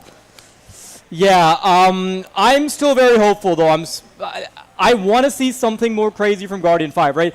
I want to take whatever they did in those last few rounds, Rapava's popping off or Melkor's doing some crazy stuff, condense that all into, well, at least the first few rounds so they can have some runway, because if you don't give yourself any margin at all, like you can't even have the prospect of having a comeback. Yeah, I mean, honestly, what happened for the most part, it seemed like, was the mid-round calls where they struggled quite a lot. There were a lot of questionable pushes that we saw coming out from the side of Guardian 5, and that's where you start to question the IGL, the Power Star, or perhaps Weedfly as well, about where that experience is being input into the team. Because doing that, the same mistakes repeatedly was what costed them quite a lot of their rounds, even in those where they ended up getting the first bloods, getting those good starts as well, which was very rare and few on its own. Yeah, I'm not really sure what those win conditions are going to be like, because I am trying to scramble my head, right? Like, I'm trying to see what should work out. Like, we need Power Star's IGL to suddenly go through the roof and somehow beat Pokemon's, which, quite frankly, is probably not going to happen. Yeah. You need firepower from everyone on the side of Guardian 5 and not just the first two members. So we're going to have to see Weedfly, who's generally been a bit lower in the firepower department historically. Like, he's not really a super flashy player or anything. He needs to step up, and then you also have to have Ion just have a balls to the wall game, and I think all of those stars aligning is an impossibility. Nearly an impossibility, yes, but you cannot obviously count them out entirely. It is CS, and upsets are something that we have grown familiar to over the years at international CS for the most part. Generally, it has been old guards that play, but hey, it's good to see that we at least have some new talent here that is being presented over at Control Point. But Legion, so far, those old guards, two of them, Soulmate and Pokemon, they seem very strong to be dealt with. Yeah, what's crazy to me is that I thought that, I mean, realistically, just to give the viewers a bit of a background, right? The Pakistani scene, at least in terms of broadcast and having local LANs and stuff like that, has been pretty dormant for, I would like to say, like the past 4 years or maybe even a little bit more than that, with a few LANs in between, of course. So I thought that would be enough time for the players to, you know, some of the players move on to greener pastures, some of them go into the later stages of their life where they can't commit too much time to Counter-Strike and all that. I thought that would happen, and we just have a completely new set of players, right? But that didn't happen. In fact, the best players on the server are the older guys. Yeah, it's Soulmate, who's performing really well right now. He's had the best performance. Yeah, it's Soulmate, who might actually have a soulmate now. And Pokemon, who now has a child. Like, how are they still so good? No freaking idea. But it's still, I mean, honestly, it's still fun to witness at the very least. Them having seen them grow as individuals, as players over the course of the few years, over the course of the last few years of CS in Pakistan as well. It's been absolutely phenomenal. And now Soulmate, he's led the charge from the front. Pokemon, he showed up whenever his team needed. But there were also moments where we saw the young blood pop off as well. Where there were a lot of moments where Bloody actually, I'm pretty certain, got most of the first bloods on map number 1, so there was consistency in those players as well, and that's what excites me the most. Yeah, I think the fact that we also ended up seeing a clutch from him, and that too on a stage, it tells me that confidence is going to be high, and I'm really glad we're not seeing the LAN nerves that I thought would be a big factor. I genuinely thought that the biggest Achilles heel of this team of Legion would be the lack of LAN experience on the freshest faces there are. But they've been able to cope with that just fine. Now, the question for me is, are these players feeling comfortable and composed because they haven't been faced with a serious threat yet? Or are they just, in fact, so damn good in a studio LAN environment? Because the difference, the big difference there is, the fine line is that if map 2 becomes a hard affair at the outset, then we'd actually see their composure be tested. That being said, though, It's going to be a couple seconds before we go straight into map number 2. It's going to be a fun one. It's going to be Inferno, and it's one that Legion are tried and tested on. Yeah, it's not looking good whatsoever for Guardian 5. The experience, the sheer power that Legion have on their side, it must be overwhelming for Guardian 5, but they're not entirely out of the tournament just yet. They're going to have one more fighting chance, and it's going to begin right now on Inferno. I do appreciate that you said right now with so much gusto, and then they proceed to fumble about in spawn asking for a match reset. Love it. Can't avoid it as a commentator. Yeah, the caster curse, unfortunately, is a I don't think the caster's curse works like that. I think that's just a specific Jazib curse. Perhaps, it could be. It could be. It's happened to me way too many times on online broadcasts as well, so it actually might just be that. Yeah, I think the most technical timeouts and resets I've ever seen has been in the South American scene, where it was frankly unbearable. May I remind you of a tournament that happened in Pakistan 3 years ago? We don't speak of that for sponsor reasons. But we did put up good competition in terms of longest timeouts. Yeah. Yeah. Fair enough. A couple of days in there. That's true. All tech issues. Anyhow, this one isn't going to be as long. I'm very hopeful. Yeah, I can see your fingers crossed. With yours as well. And we're back. For At real least this I hope so. time? We Question are. mark? Oh, we are. Please? Okay. Looks okay. Right, Legion on the T side. Guardian 5 on the CT. And I think that might be the only silver lining they've got.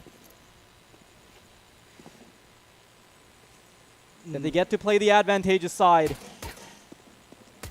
CS2's had a bit of a shift again recently, where the CTs have become a lot more potent with how money is becoming more and more manageable.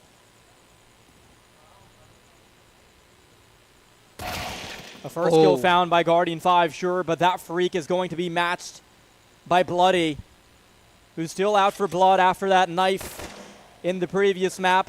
I'm sure it's got him fired up, motivated to play his heart out, leave everything on the platform. Oh, look at this from Bloody. The Cognizant checks carefully, finds the player in sandbags, and now Pavastar's responsibility is to slow down this progression. Can't impose his presence on the B site long enough, though. Legion already, with the numbers dialed in, have to fend off against Weedfly and Melkor. Weedfly approaching the side, but he's been given no contact whatsoever until Sultan pops his head straight off. That's going to leave Melkor all on his own.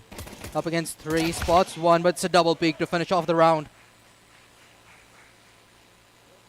Yeah, comfortable stuff from Legion, especially considering this didn't start off so swimmingly, right? Pokemon immediately lost his neck in the first 5 seconds, and it was a really nice little recovery there from Bloody over towards Banana. Now, obviously, 4v5, not like a lost cause or anything, but you see how he then continues to progress into Banana, finds more and more kills, paves the way, and paves a bullet through Pavastar.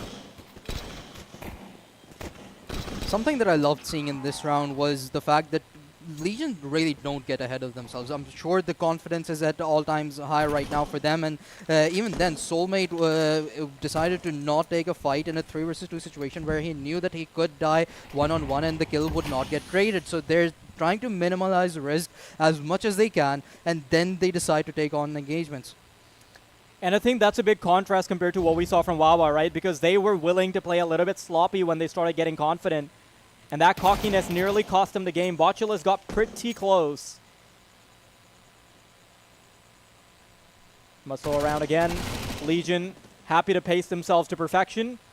Soulmate waiting in apartments knows there's a couple players around here because he can hear their footsteps. And the wraparound should get this job done easy peasy. A little bit of a tickle from Pokemon, but nothing of significance. Melkor, good kill. And an AK recovered here would probably be the best case scenario that you can get here. Melkor did recover it, but he may not be the first person to have gotten it. He's just surviving with 12 HP. And he's gone back okay, he's just saving, so it's going to be left up to Weedfly and Anstar to try and get some exit frags here. But Legion with a comfortable second round victory.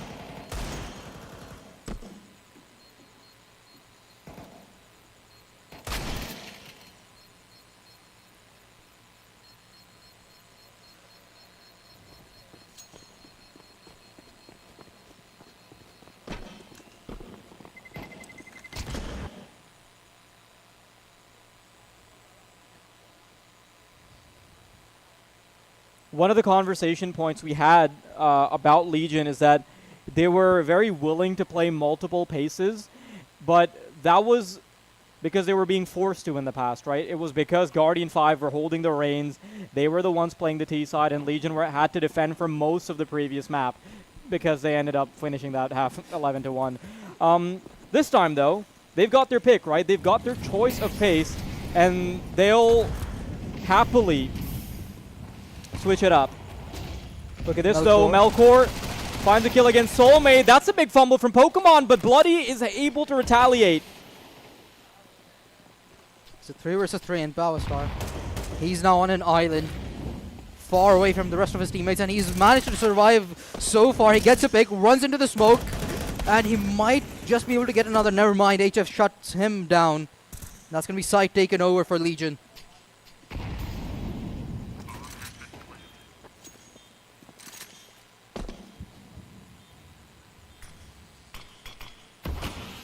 .2v2, very important, could be the kickstart that Guardian 5 needed. But the lack of information on these final two members is making them second guess themselves. Are they getting ready to pop in through the smoke? There's the boost on CT. That's info. Bloody starts spraying them down willy-nilly, catches Theron as well.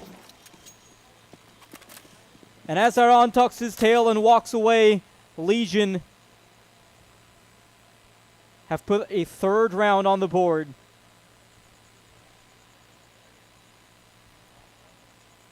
A really great start from Legion once again, but these rounds at the very least are a tad bit more closer than what we generally saw on Mirage as well, which is a tad bit weird as well, given that this is Legion's map pick.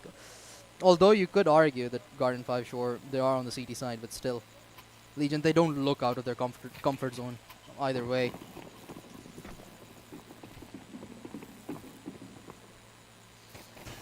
Yeah, to be frank, I expect Legion to be even more potent on this map than I did in the previous one.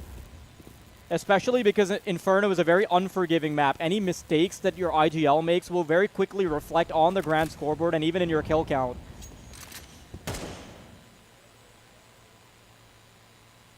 I think there will be a little bit more rigidity to the game plan of Legion.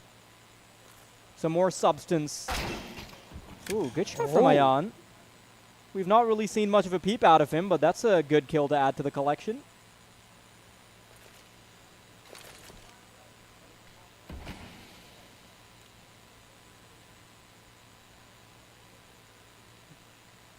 Rotation being called in as well. It's going to be Powerstar to try and back up his teammates.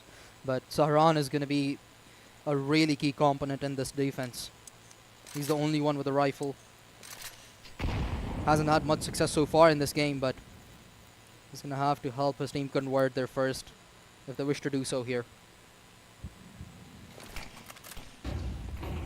Slowly but surely, Legion want to make their mark known on the A site. And this is the ideal positions that Guardian 5 want to be in. Theron forced out into the open, having to take the fight. HF falls, Powerstar still being an issue. And as the bullets fly in, most of them will be in the bodies of the CTs. And Ayan has to make this 1v2 happen. Doesn't have a kit, so it's going to be a little bit harder. Can't say I would blame him if he ends up reclining instead. Live to see another day, perhaps. But with this position known, oh, that is beautiful from Legion. Did you see that composure there? Yeah. That comms was perfect. As soon as the final player gets spotted, they still didn't go for a solo peek there. They got together, got close, and made sure that they could trade it immediately. Again, the same thing. They're minimizing their risks, approaching every single situation as cautiously as they can. And when a team is doing that, there's really not a lot you can do. There aren't many mistakes for you to capitalize at that point. Powerstar off to a good start there. Bloody does retaliate. And he finds another soulmate to follow up, and that's going to be 3 players fallen already for Guardian 5, and a very swift take for the side of Legion. And when Guardian 5 is playing like that, I can't help but feel that it's a little harder to get excited.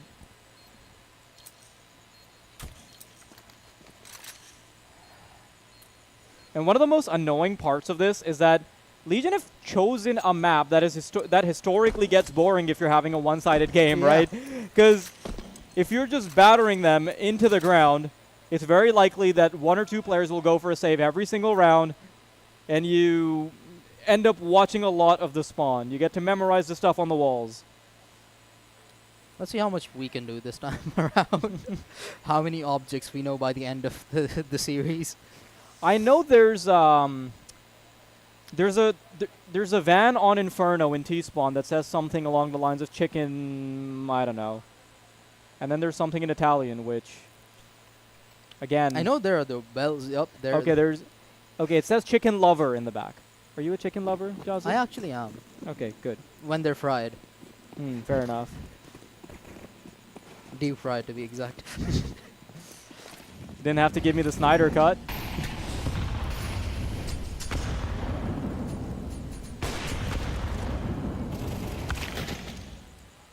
Okay. Not what I expected from Guardian 5. A little bit of aggression goes a long way. Able to take out 2 very heavy hitters in the form of Pokemon and HF.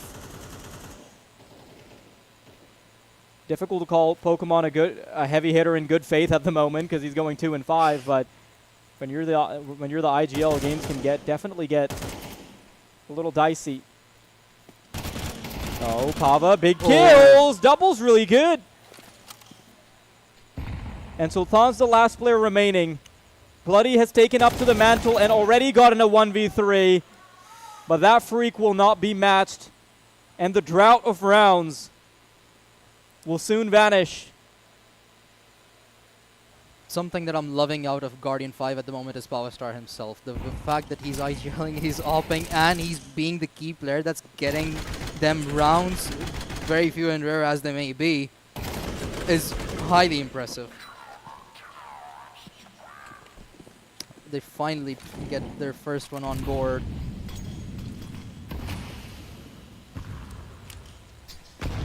Oh, they're setting up for a double peak. That's a really good play by Guardian 5 that unfortunately doesn't end up working out. Powerstar gets a little bit of help.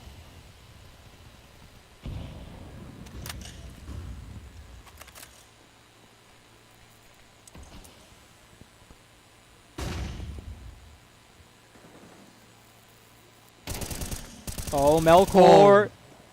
Beautiful. Not a bad A-side defense at all. It was Powerstar to do it last time, and it's Melkor to step up. It's always those 2 names that end up lighting up the tops of your scoreboard. Soulmate and Pokemon, though, this time want a little more to do. Powerstar only good for 1 for his trouble. Saran has to individually hold the side down now. Adjust his crosshair.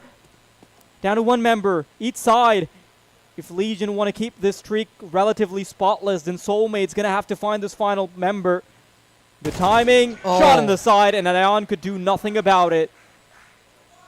And now you see the faces, the frowns coming out from the side of Guardian 5. They're not smiling anymore.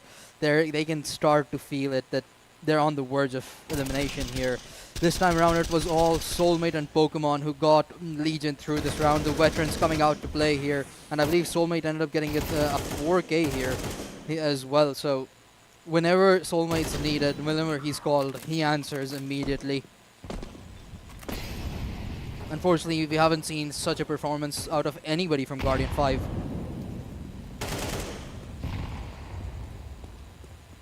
I mean, what are you even supposed to do when Bloody chases you down like that? You die. Yeah, it really just feels like oftentimes Guardian 5 are just waiting to fork over and die, right? Like just fold in 5 seconds.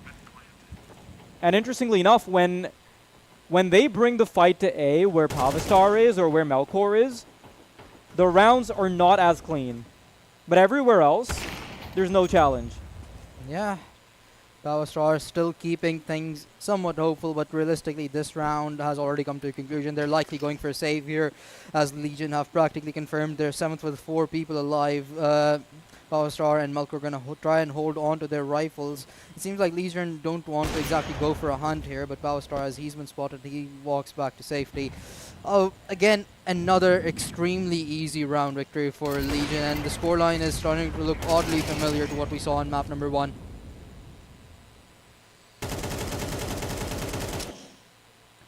Yeah, I've also got to remind you that the only pop-off round we saw came off the back of like Pavistar just going absolutely nuclear.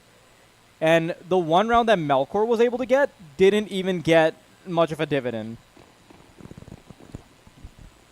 It was a good way to start off with 2 kills for Melkor, but no cigar. And down to the pesky MP9s. Guardian 5's money starting to sweat. Melkor wanting to push right through the molly, but they can already hear him coming. Double peek right through. No way Melkor does that! Insane triple! That leaves Sultan high and dry. A sloppy decision by Legion is going to lead to all the dominoes falling over.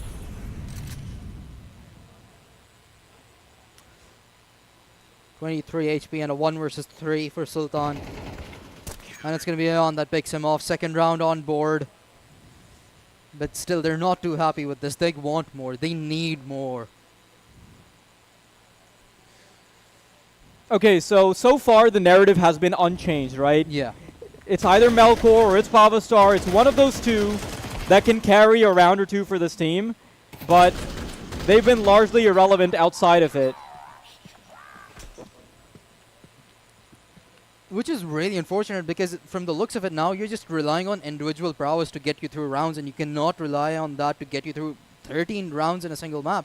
That's just not going to happen. Nobody can be that consistent, surely. Except, I guess, Soulmate was in the last game, but still, he had his teammates to back him up, and there were a lot of other individual performances that stood out in that on that map number 1 as well.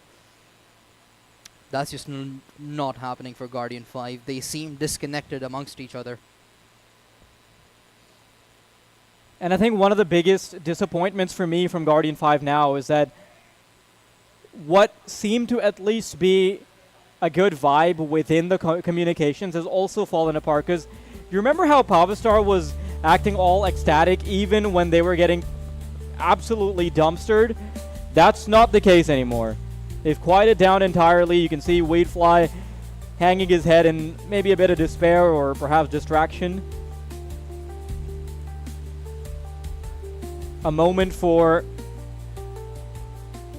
all the players to chill out for a second as we go through a technical timeout.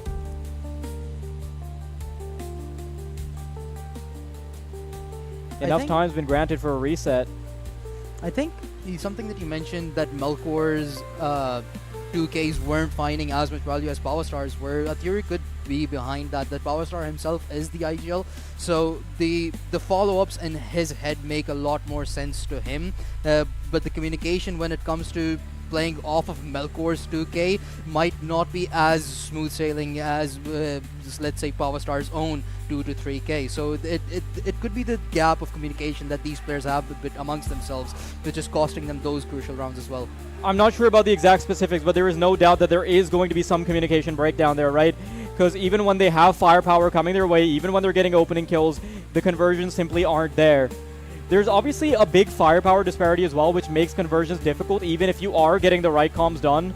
So I do feel for the two topmost fraggers of Guardian 5. There's only so much heavy lifting you can do if you're Melkor. There's only so much you can do if you're Powerstar.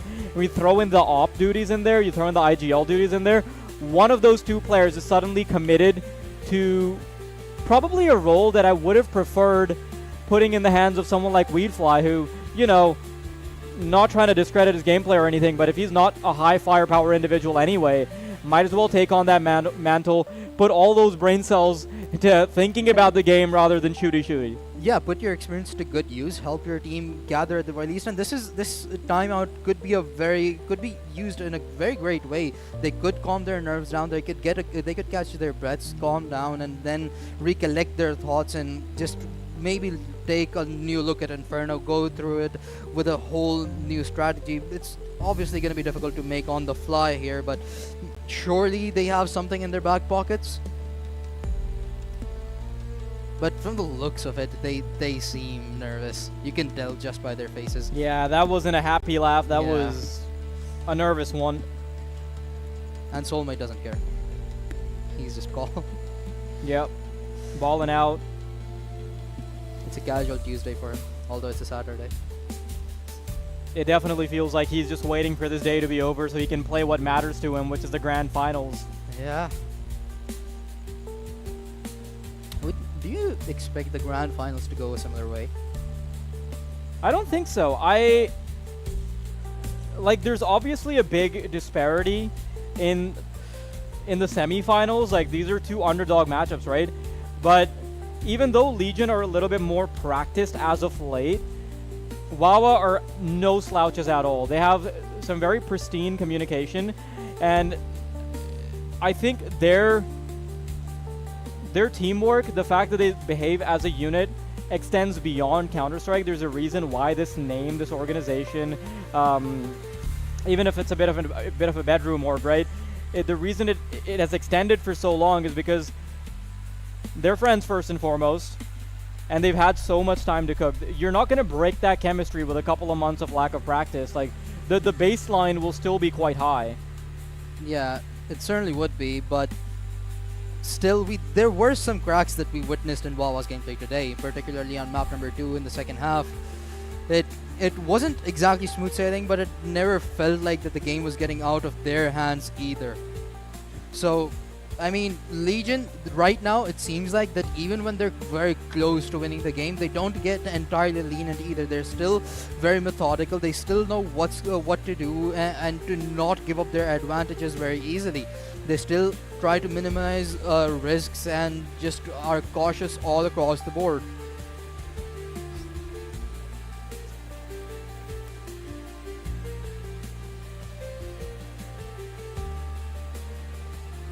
Quite frankly, I'm not really sure what the holdup is.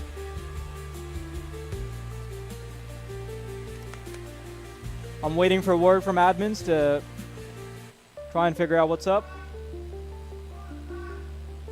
Something that I'm not particularly enjoying right now is seeing Guardian 5 not talk to themselves at all. Talk amongst themselves at all. They're just sitting there silently, and that's not a good sign. Powstar even has his headsets off. That's your IGL right there. I honestly don't hate the fact that he has his headset off, because I think he quite literally just needs to cool off. Yeah, fair. Take a moment to compose. Bring those smiles back. At least get the jokes flowing. You want to remember this time on the stage as a happy moment, even if you lose. Maybe we can give them some jokes. Do you have anything up your sleeve? The only thing I have up my sleeve is a whole lot of sweat, because it's really hot here. You're lying. I can't believe I can't believe you double checked. I'm so glad the camera wasn't on us. I'd do it again if it is. However, it isn't. So you guys are just gonna have to believe my word for it. Not entirely sure who that is. Is that monitor distance even healthy? Probably not. But 500,000 rupees. Yeah, for 500,000 rupees, I would play this game in VR if I could. Yeah. It would probably make you a worse player. I mean, theoretically, if it helped, then I would. Yeah.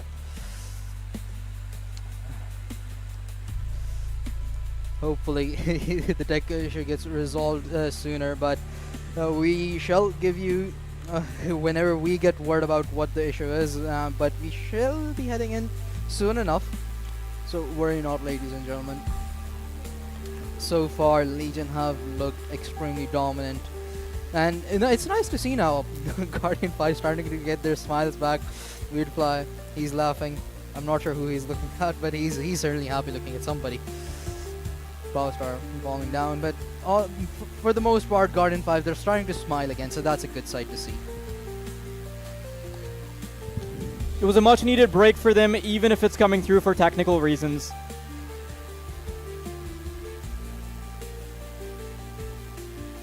Yeah, and now they're talking again, so a moment to perhaps- chill, a moment to cool off, maybe Yeah. break the momentum of Legion, who, as much as they're trying to get this game done in 2 bites, it might take as much time as 3 maps anyway, with how long this pause has been.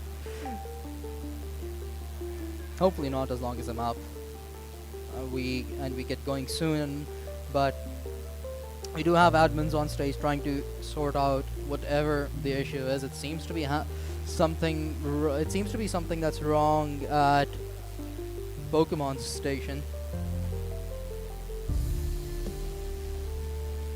The admins are working on it actively, so we should be getting back into the game in shortly.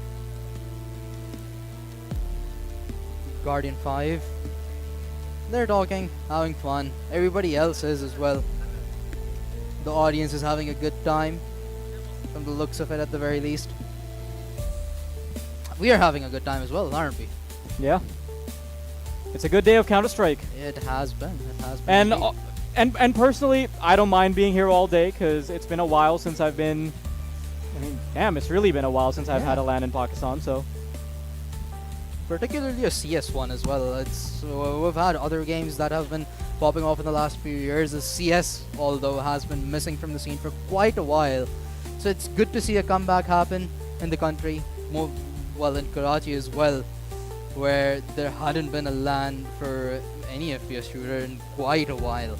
So it's good to be back after a very long time.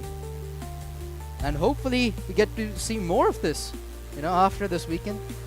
More tournaments. But yeah, I mean, by the looks of things, it kind of feels like this is going to take a little while, right? So, Dazit, why don't you and I catch our breath for a second, and when the game is live, you'll hear our voices again.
Right, we're back into the game.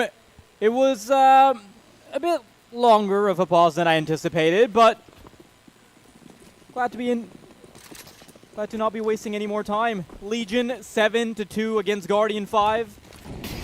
So far, so good. Legion have had a swimming semifinal, and it could not get in here.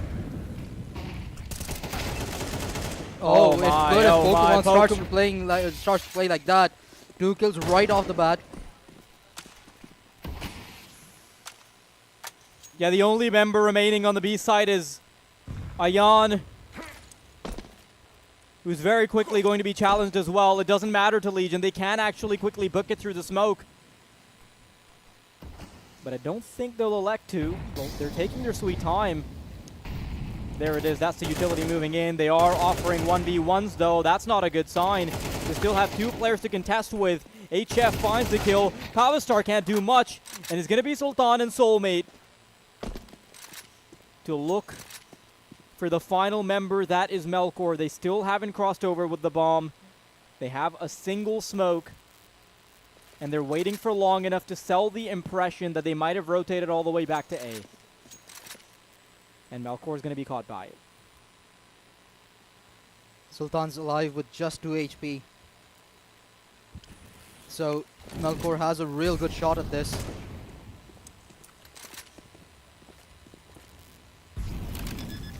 Bomb's gonna get planted.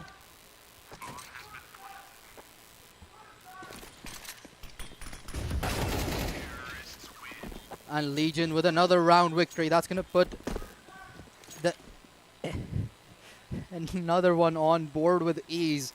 Melkor wasn't allowed to get even a single one of those 2 frags.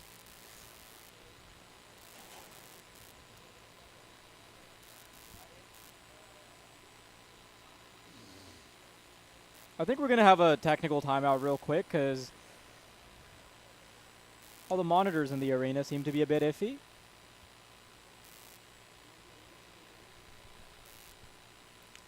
Hopefully this gets sorted soon, but it really is unfortunate that we had we had everything going pretty much perfectly. But What's really interesting is because generally I expect every tournament to have like a rough first day or like a rough start and then a pretty smooth finish. Like it's always been the case, like even for big tournaments like majors and all that.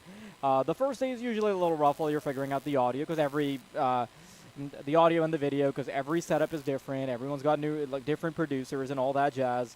But surprisingly enough, we had a pretty smooth start and a rocky finish. yeah, But I think Hey, we hey, should it's be not- fine now. It's still not too bad. Yeah, I mean, listen, couple of technical Yeah. hiccups in a game that has a server, 20 computers, observers, commentators, production artists, highlight reel makers, replay artists. Like when you've got all of that thrown into the mix, I'm surprised we ever even get a game started. Yeah. And to think that we got through 3 maps without any problems whatsoever nearly, it's really interesting. Well, it's really good to see at least. And I believe this has gotten sorted as well. Never mind. Jinxed it again. I should really keep my mouth shut sometimes. But well, I can't cast that way. Yeah, I really need to not comment on that, or that would count as workplace bullying. You already do that. Yeah, but that's in a... My lawyer has advised me not to continue.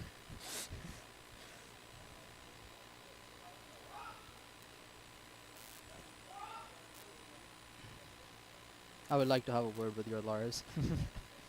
They're not very good ones. That's what I've heard as well. If you heard anything from my lawyer, then that means that they would be breaching attorney-client privileges, Privilege? which makes them horrible lawyers. Exactly, your point. Yeah. Glad we agree. I have a feeling we're good now. I think Don't jinx it. it's sorted. Watch it go black in a few seconds again. Yeah, so just to give the viewers a bit of a peek behind the curtain, we're just having some issues with the displays in the arena. Yeah. You jinxed it. Fair. It's not me. It's us. Us as a duo, we're never getting hired again.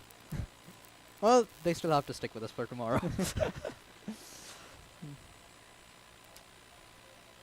No matter how painful it You may know, like be. while we are in a timeout, I would like to take the time to do some cat spotting, and I'd like to remind everyone of the viewers that the slots for tomorrow are still open. You can still get tickets on the spot if you'd like, as long as slots are still there. And the biggest perk of attending this event is that there's a variety of very unique-looking critters, cats, all across the board. I can see a spotted black and white one. I saw an orange, like a really fat orange cat earlier. 2 of them, actually. One of them was not fat, but one of them was fat, and both of them were orange. I spotted That's a both. little judgmental. Coming from you. That's... My Lars advised me just not to go further with that statement. Oh, there. That's another one. Yeah. We've seen... This whole time, my co-commentator and I have been distracted. by cats, and we're not referring to the players as cats. Just as a clarification. What are you on? I actually am on a stage... Are we good? Okay. Oh, we're back. Glad I don't have to listen to you anymore. You...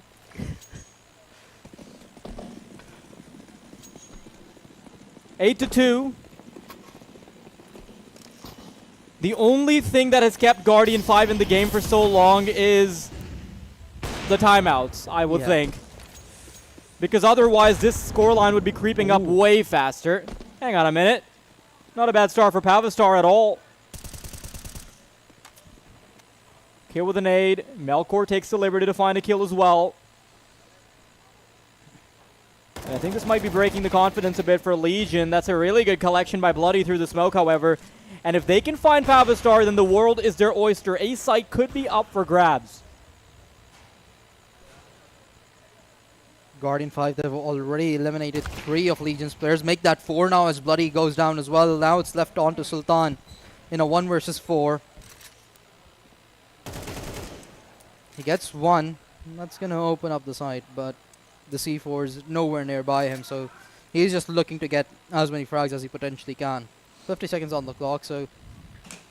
Yeah, crazily enough, if he commits to the bomb, then he not only gets the bomb down, but also gets to have a bit of a 10-second head start.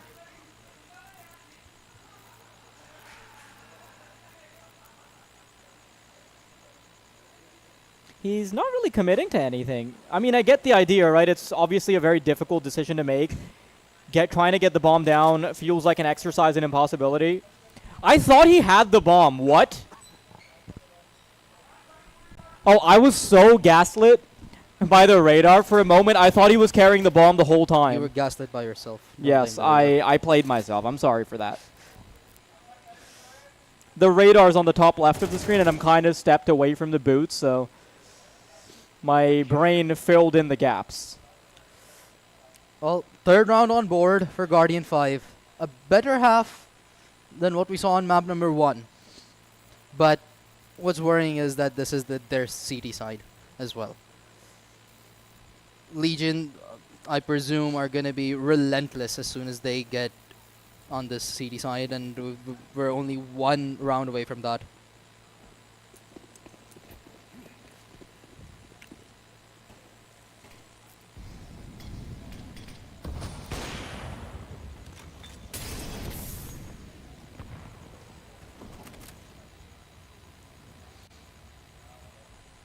Just a quick reminder that Pokemon was under the impression that Guardian 5 wouldn't be able to get more than 4 or 5 rounds, following in the footsteps of what Bullet did in the first map, or in the first match rather. So we'll see if Legion can actually stick to their promise, or will they falter just like Wawa did?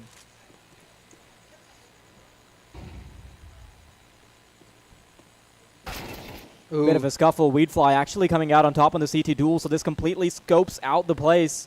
Makes it harder for HF to keep progressing, and now they've got a bunker down on the A-bomb site. 2-man commitment onto short. Pokemon, here's the AWP coming. Lines it up for Soulmate. communicates that info, and now it's just Serran who's remaining on the site. The last line of defense whittled away. Weedfly missing quite a few shots though, and a golden opportunity to still make this round salvageable goes to dust. Never mind, that's one shot. Has brought it down to just 2 players. Pokemon taking some pot shots. They have already committed to the bomb. It's already taking down.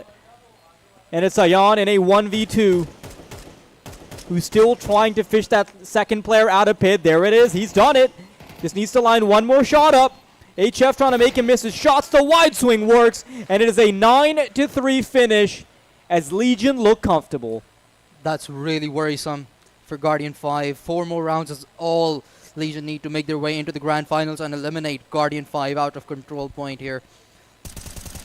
Melkor had a good start again. Unfortunately, he couldn't finish Bloody off there, although he did tag him down quite a lot. Had that fight gone differently, perhaps Legion would have been forced to slow down and the entire round could have been different. Ayan, a nice attempt from him nonetheless. HF, the key player in this round, finding a 3k to finish off the 9th victory for Legion. Bloody on the Hallmark, Dualies in the pistol round.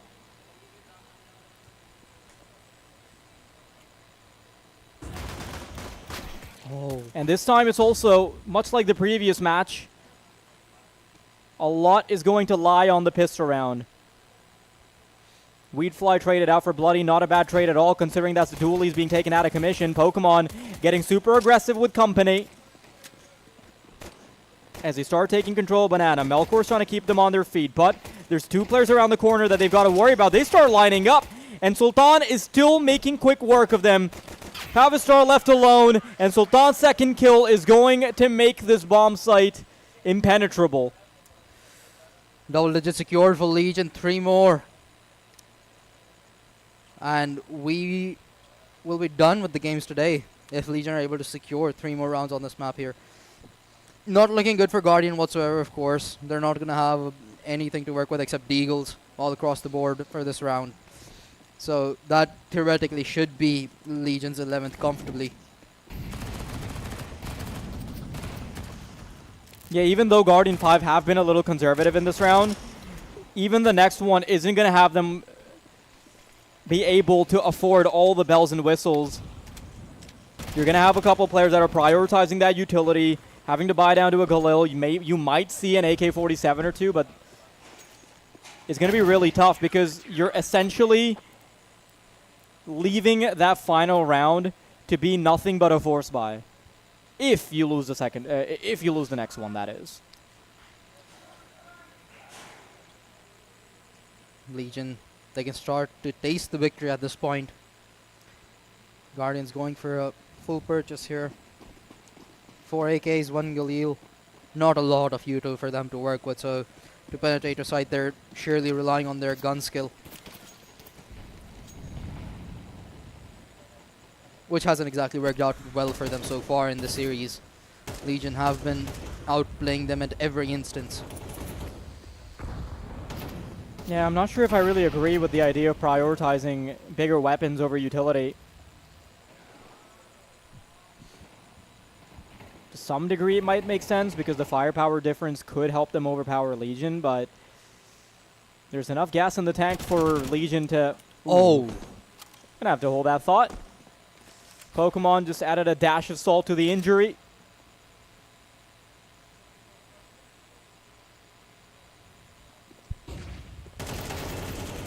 Oh, Weedfly and Pavistar.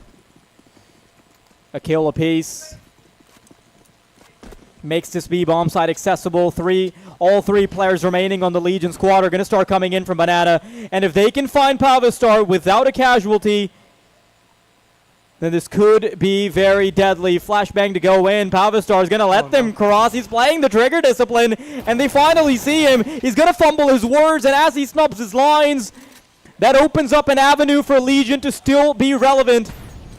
10 and 4 points of health respectively for 2 of the members from Guardian 5. Can they hold down the defense? Sultan's metal is going to be tested. Nade connects. Ayan trying to figure out where the final player is, and Serran will be able to hold it against Soulmate. holds his nerve just enough to disallow map point and keep Guardian 5 breathing for a little bit longer. So around 10 HP and a clutch to keep them alive in this one.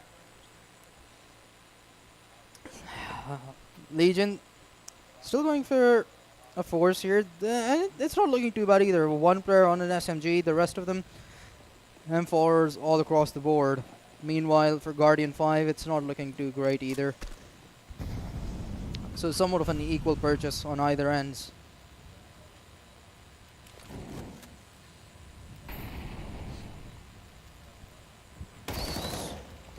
Oh, that's big. Yeah, and Soulmate's gonna get more out of this. Pokemon, even though he's quite sloppy with the spray, he still manages to get that kill, no problem. And another insult from Sultan's gonna come flinging their way. This is as comfortable as it gets, Jazib. Yeah. We see a few rounds being sprinkled across the board for Guardian 5, but nothing of real substance. Get to watch it in the replay again. Sultan and Soulmate being a tag team duo in apartments. A criminal way to be ending the game if that's where this all stops. And don't get me wrong, I think you and I both came into this knowing that there were going to be heavy favorites, heavy underdogs, but a bloodbath like this is not what I expected. Bloody, a triple, just shy of the 4K, and with the last man standing, Pavistar, he always had the burden of IGLing, he had the burden of opping, and now his shoulders will have another weight to try and carry. All three players committed together from Legion. Pavistar has at least upgraded the weapon, but he needs to get past all three. The bomb's not even in his control. You can see the panic setting in. Legion know that they've already made Guardian 5 fold. Look at how careful they are. Even in the 1v3, they don't want to be on the other side of a highlight reel. And the last few points of health, the last few seconds of the tournament life for Guardian 5, unless we see a miracle, this has got to be rough. If you're Pavistar, despair must be kicking in. Guardian 5, no. This is all but over. That's the final headshot, and Pokemon will end it 13-4 as Legion absolutely dominate Guardian 5 and become the second grand finalist. Now the final bracket is set.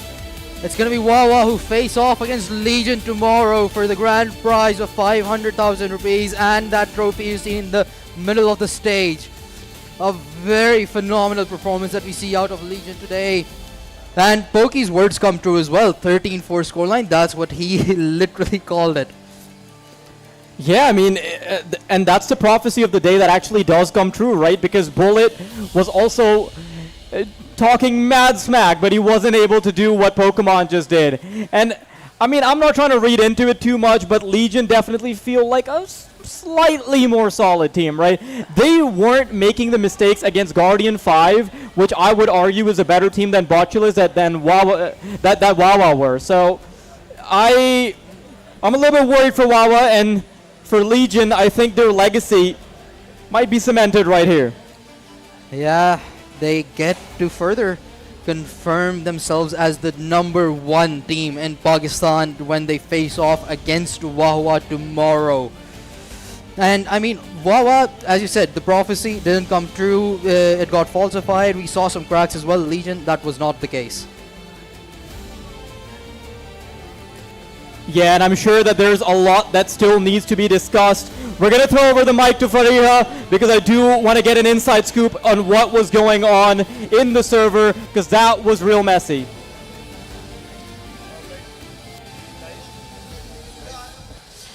LAN finalist for Pakistan's biggest studio that you have ever seen. कैसा लग रहा है आपको? बहुत अच्छा लग रहा है, मैं बहुत खुश हूँ, बहुत अच्छा टूर्नामेंट करवा रहे हैं ऑर्गेनाइजर्स में, और मेरा तो पहला LAN है ये, इससे पहले इतना बड़ा मैच नहीं खेला मैंने, इतना बड़ा टूर्नामेंट. अच्छा, क्राउड की तरफ से बहुत ज़्यादा सपोर्ट थी आप लोगों को. What do you think role play किया है क्राउड सपोर्ट ने इस विन में? क्राउड में बहुत सारे तो मेरे दोस्त हैं, क्योंकि मैंने LAN गेमिंग से शुरू किया है, ऑनलाइन से नहीं शुरू किया, इसलिए काफ़ी सपोर्ट था. That's good. अच्छा, गार्डियन 5 का प्ले स्टाइल वो बहुत ज़्यादा पग स्टाइल है और आप लोग बहुत ज़्यादा बाय द बुक खेलते हैं, तो ये आप लोगों के लिए ट्रिकी था एडजस्ट करना या इट वाज एन एडवांटेज? एक तरह से एडवांटेज था क्योंकि सब एक दूसरे से कनेक्टेड थे और मैं उनकी टीम में भी खेल चुका हूँ पहले गार्डियन 5 की, तो अच्छा, the 5 of you look like the most sombre group of man. आप लोगों में से सबसे ज़्यादा शोर कौन करता है लाइक प्रैक्टिस में? शोर सुल्तान ज़्यादा करता है थोड़ा और ब्लडी थोड़ा सा, बाकी तो दोनों से नहीं करते. क्योंकि while he kept saying that Pokemon is very difficult to hear during practices, I thought that it would be Pokemon. नहीं, पोकेमॉन बिल्कुल चिल हैं और हमें सिखाते हैं. अच्छा, how is your energy like finals में, क्योंकि टीम बावा क्वालिफाई हुई है, क्या प्लान होगा आप लोगों का? मैं वैसे पहले तो हमेशा उनसे हारा ही हूँ, लेकिन आज अपनी टीम देख के बहुत कॉन्फिडेंट हूँ, हम लोग इजीली जीत सकते हैं. Congratulations, thank you so much, HF.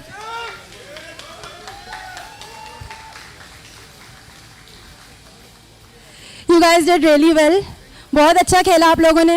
लैन का लगता है आपको शायद रोल प्ले किया हो कि आप लोग वो परफॉर्मेंस नहीं दे पाए जो टिपिकली आप लोग देते. नहीं, हमने बहुत लैन खेले में, ऐसी कोई बात नहीं थी. कोई बात नहीं, बस मसला नहीं है, गेम है, हो जाता है, कोई मसला नहीं है.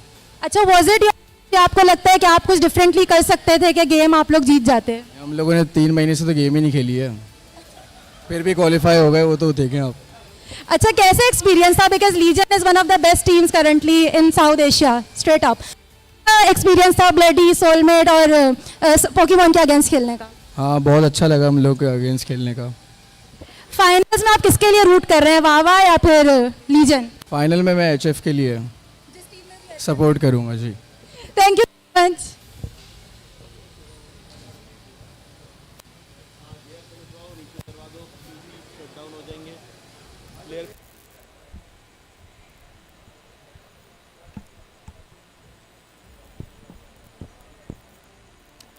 Wonderful couple of interviews, and I think the stage is set now. Both of the favorites have made it through, and I don't think I would have wanted it any other way. I really want that finals to be stacked. I want to see a 3-mapper.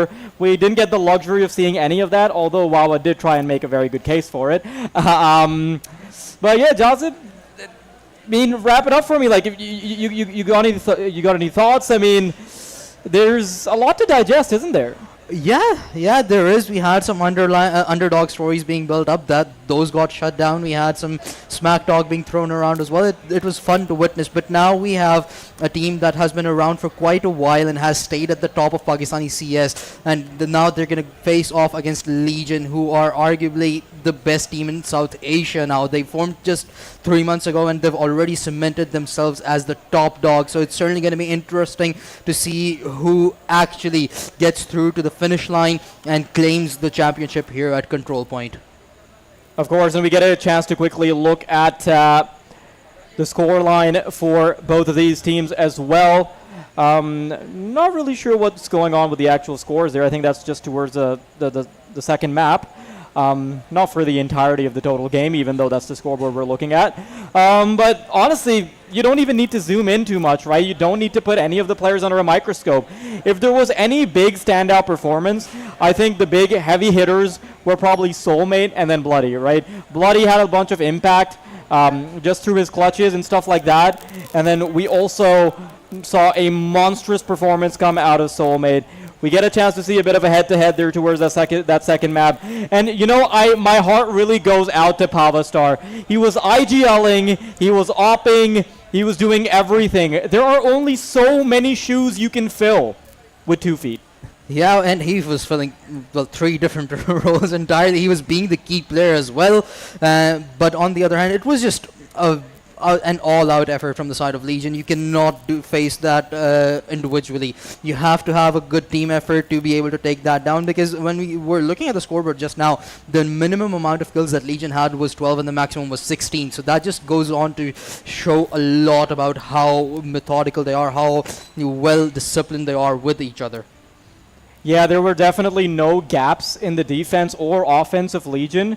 And this honestly does prove to us that except at the tippity top of Counter-Strike in Pakistan, which I think their only real competitor would be a team like Wawa, or maybe a team that you could conjure up out of the players that didn't make it to the tournament today, that perhaps didn't compete or got knocked out in the earlier stages. Legion are far above the rest, right? You might be fighting for first and second place if you're Wawa or Legion, or maybe a team formed by the old guard, but everybody else, they really don't stand a chance to even try for it. I mean, yeah, Guardian 5, they're some of the best players that Pakistan has to offer. I mean, you cannot take credit away just based off of this game alone, and Legion blew them out of the water. It was not even close across both of those maps. I mean, Guardian 5 won 8 rounds collectively across those 2 maps. Yeah, there's no denying that even though individually Guardian 5 are pretty great players, unfortunately, we did end up seeing a relatively mixed lineup, a very puggy style of lineup, make it all the way through. And, you know, credit to them, they did so much damage without even having much practice.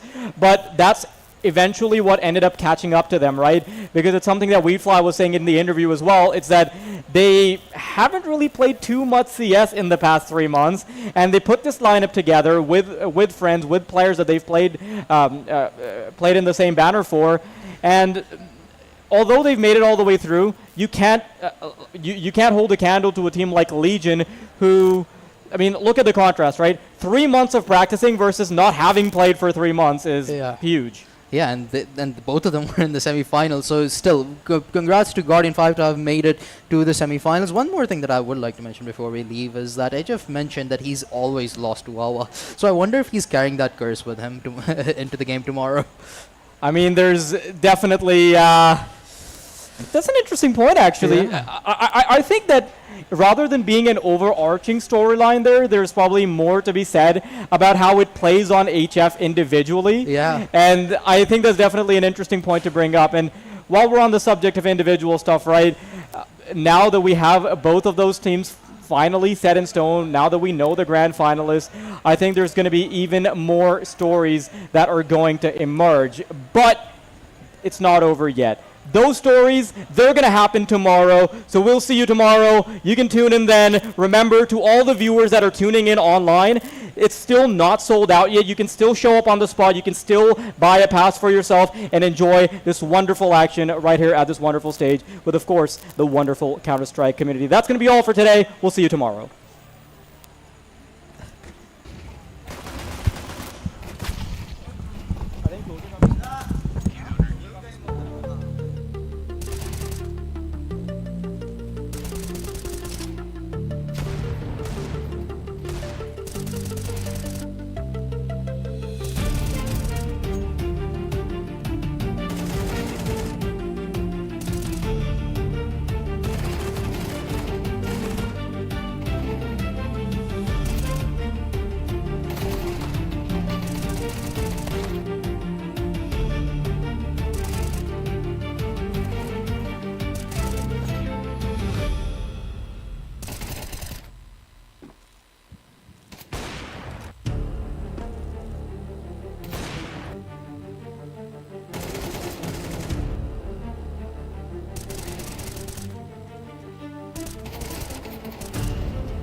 है।